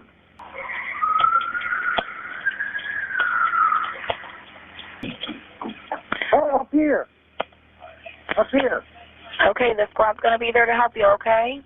As investigators delved deeper, a horrifying pattern emerged. 2 other young lives, 4-year-old Gavin and 3-month-old Niall, had been tragically cut short under Brittany's care. Confronted with the evidence, Brittany confessed to the unthinkable. She admitted to smothering her own children, driven by twisted jealousy of the attention they received from their father, Joseph Pilkington. The story took a shocking turn when Joseph himself was implicated. He pleaded guilty to a sex crime, revealing a disturbing relationship with Brittany's mother before his marriage with Brittany. The couple's complex history, marked by abuse and manipulation, added layers of darkness to this already tragic tale. Brittany's lawyers argued that her troubled childhood, marked by lead poisoning and sexual exploitation, contributed to her mental state. However, her actions had irreversible consequences. In 2019, she accepted a plea deal, sentencing her to 37 years in prison for the murders of her 3 beloved sons. This heartbreaking case serves as a chilling reminder of the devastating impact of domestic abuse and mental illness. It's a stark warning that even the most innocent lives can be shattered by darkness.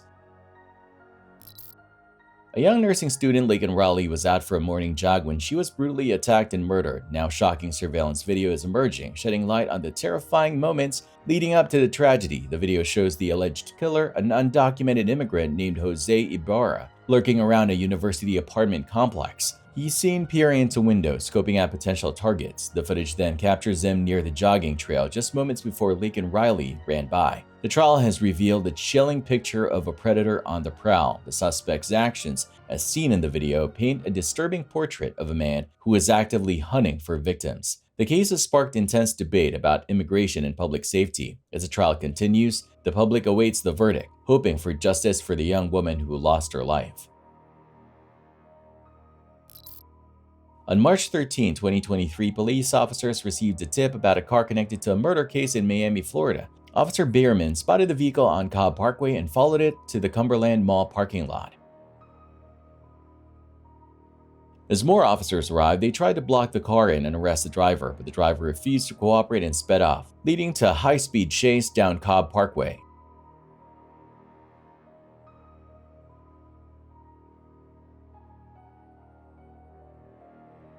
Officer Lindsay bravely put himself in harm's way and used a pit maneuver to stop the fleeing suspect's car. The entire chase was captured on camera by the Real-Time Crime Center.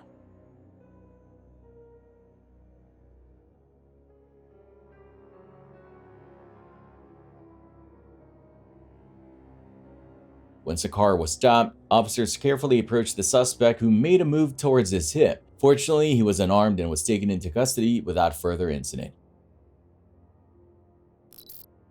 In a heart-wrenching case that shocked the nation, a young boy's life was tragically cut short by the hands of his own father. In March 2017, Craig Smith, a resident of Birkenhead, dialed 999 in a panic, claiming that his 2-year-old son, Teddy Tilstel, had swallowed bathwater and was unresponsive. Ambulance, is the patient breathing? No, he's not. He's not breathing? It's a little 2-year-old boy. He's just been in the bath, he's just swallowed water. And he's not breathing? He's not breathing, his eyes are open, and he's not moving, no movement, no breathing. Okay, what's the address of the emergency? I'm trying. Come on, please. Come on. Okay, how old is he? He's 2. He's 2? Yeah. Come on, mate. This is not delaying the help at all, okay? I'm trying to breathe air into his lungs, and he's just... Is he... on the wheel. Right, he's okay. His eyes aren't moving, he's right, unresponsive. listen. I'm organising help for you now. Stay on the line. Okay, I'm going to tell you exactly what to do next, okay? And he's 2. He's dead, as far as I can see. He's dead. Okay, all right, listen to me. I'm going to tell you how to help him. Okay, the help's being arranged as I'm speaking to you, okay? Stay on the line with me. Come on. Are you right by him now? I'm right by him. Right, listen carefully. Lay him flat on his back on the ground. Flat on his back. Remove any pillows and then kneel next to him and look into his mouth for food or vomit. I've cleared all food and vomit out of his mouth. Is there anything in his mouth? No. No. Not Okay, now place your hand on his forehead, your other hand under his neck, and carefully tilt his head back. And then put your ear next to his mouth. Can you feel or hear any breathing? It's just like bubbling. Can you feel or hear any breathing? No, it's just the air comes out. Okay, I'm going to tell you how to give mouth to mouth. Pinch his nose closed and completely cover his mouth with your mouth. Then blow 2 regular breaths into his lungs, about 1 second each. Just enough to make his chest rise with each breath. Right, okay. No. It's just the air. Could you feel the air going in and out? Yes, yeah. You could. Okay, listen carefully. I'll tell you how to do chest compressions. Make sure he's flat on his back on the floor. Place the heel of your hand on the breastbone in the center of his chest, right between the nipples. Okay. Push down 2 inches with only the heel of your hand touching his chest. Pump his chest hard and fast, at least twice a second. Let his chest come all the way up between pumps and tell me when you're done. Okay, count the compressions out loud. 1, 2. Right, you need to be going at a rate of 1, 2, 3, 4. 1, 2, 3, 4. 1, 2, 3, 4. 1, 2, 3, 4. 1, 2, 3, 4. You're still doing nothing. You're doing really well. Just keep going. 1, 2, 3, 4. 1, 2, 3, 4. 1, 2, 3, 4. 1, 2, 3, 4. 1, 2, 3, 4. Okay. 1, 2, 3, 4. Right, now with your hand under his neck, pinch his nose closed and carefully tilt his head back again. Yeah. Give 2 more regular breaths and pump his chest 30 times more. Make sure the heel of your hand is on the breastbone in the center of his chest, right between the nipples.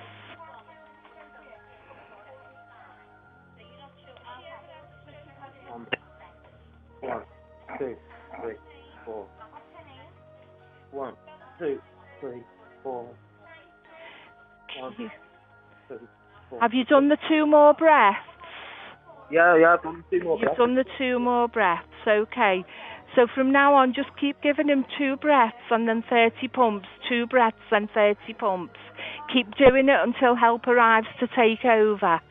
Tell me when they're right with him. 1, 2, 3, 4. 1, 2, 3, 4. 1, 2, 3, 4. 4. You're doing really well. Keep going. Don't give up. This will keep him going till the ambulance crew arrives. Just keep repeating the cycle of 2 breaths and 30 pumps. 2 breaths and 30 pumps. Keep doing it until help can take over. Okay, tell me when they're right with you or if anything changes. 1, 2, 3, 4. Just keep doing the 2 breaths and the 30 pumps. I can hear an ambulance now. Okay, just keep going until they're right with you. Is there somebody in the house with you? Well, no, just me and the other daughter. Is she old enough to go and open the front door? No, she's only 3. My missus is in hospital already with the other 2-year-old. She banged her head this morning. Oh gosh, okay. Just you keep going until you hear them knocking. Yeah, just knocking now. Okay, run and open the door as quickly as you can. However, a thorough investigation by Liverpool police revealed a far more sinister truth. Instead of an actual drowning, Teddy has suffered horrific internal injuries caused by his father's brutal assault. The once innocent toddler had been subjected to a violent attack that left him with fatal wounds. The investigation also uncovered that Teddy's twin sister, Cassidy, had been hospitalized earlier that day for a serious head injury. The extent of the abuse inflicted upon these young children was truly shocking. As a result of his heinous crimes, Craig Smith was sentenced to a minimum of 17 years in prison for the murder of his son and the assault of his daughter. The children's mother, Ashley Willett, was also found guilty of child cruelty as Teddy had over 40 visible injuries, including an old brain bleed. She was also convicted of assaulting Cassidy in relation to the head injury. This tragic case serves as a stark reminder of the devastating consequences of child abuse. It highlights the importance of protecting vulnerable children and holding those who harm them accountable for their actions.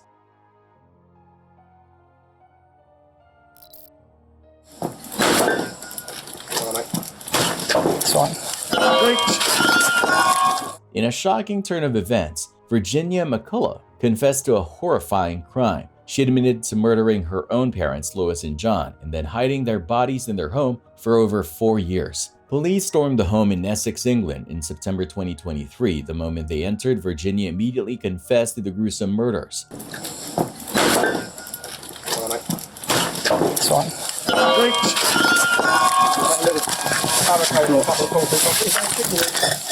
No one in here at the moment. Hold on. The police. Got it. Stay where you are. Stay where you are. Show me. Stay where you are. Show your hands. You here? Jenny? Yep. Jenny? Yeah. Cool. Time is 12:12. You're under arrest on suspicion of murder against Jonathan McCulloch and Elias McCulloch. Yeah, Okay? okay. You don't have to say anything, but it may harm defence. You did No, not I just mention take my coffee. when questioned, so much like support anything to do so in the evidence. Okay? Alright, your arrest is I'll necessary cooperate, I'll for a cooperate. prompt. She calmly explained how she poisoned her father and then bludgeoned and stabbed her mother. Can you explain it to us, please? Because we're trying to preserve this. It's now going to be seen, so we need to preserve this the best we can. So I don't want you to have you walking up there, all right? Because that's for your well-being as well as ours. Oh, no, up. Okay. So what? Thank you. Where will we find your mum? Well, possible. Where will we find your mum? Okay, so upstairs there are about 5 wardrobes. Yep. It's behind the bed at the back next to the sink. That's the second one. I slipped 5 of those into his drink. There were about 2 or 3 drinks that I brought downstairs. And yeah, they were basically, he didn't drink all of them. He only drank probably about half of 2. But yeah, when I went in the morning, this was before my mother. When I went in the morning, early hours, I got up about half an hour early, about 6 o'clock in the morning. Came in and he was gone. He was gone. Okay. It's It's up to you if you want to talk. Yeah. The thing is, purpose of your arrest. Purpose of your arrest is for a prompt, effective investigation, as well as by questioning you. So I've written this, please.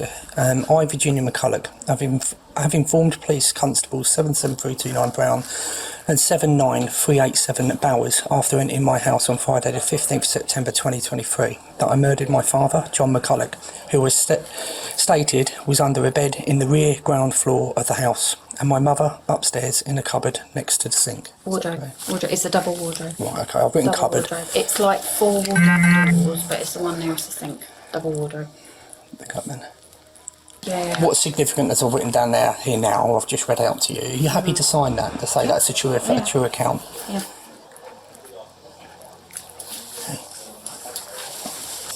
It's Not a lot. 100% evil, but we all, yeah, I'm not going to comment on anything. It's not my job to comment on it, okay? Because I've got to be impartial with everything, okay? So I'm not going to give any comment. No, well, I mean, I deserve to obviously get whatever's coming sentence-wise, because that's the right thing to do. And that might give me a bit of peace. Also in the handbag as well, there's, and again, because you're probably going to need to know about it, there's a card in there, card one money. And that's a bank card where there's a lot of transactions that have taken place over the last few years. What?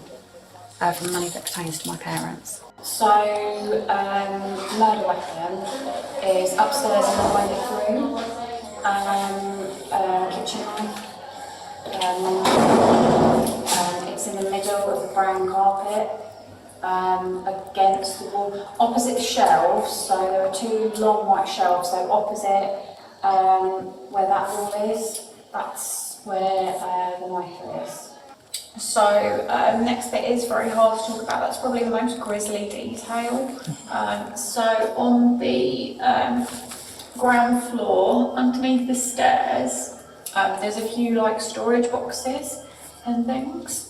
And in the middle, I think it's in one of the boxes. The pandemic, ironically, may have helped Virginia cover her tracks. She used various excuses to explain her parents' absence, such as illness and extended trips. This chilling case highlights the depths of human depravity. Virginia's cold-blooded actions and her ability to live with the bodies of her parents for years are truly disturbing. She will now face the consequences of her heinous crimes, spending the rest of her life behind bars. Thanks for watching. Stay vigilant, friends.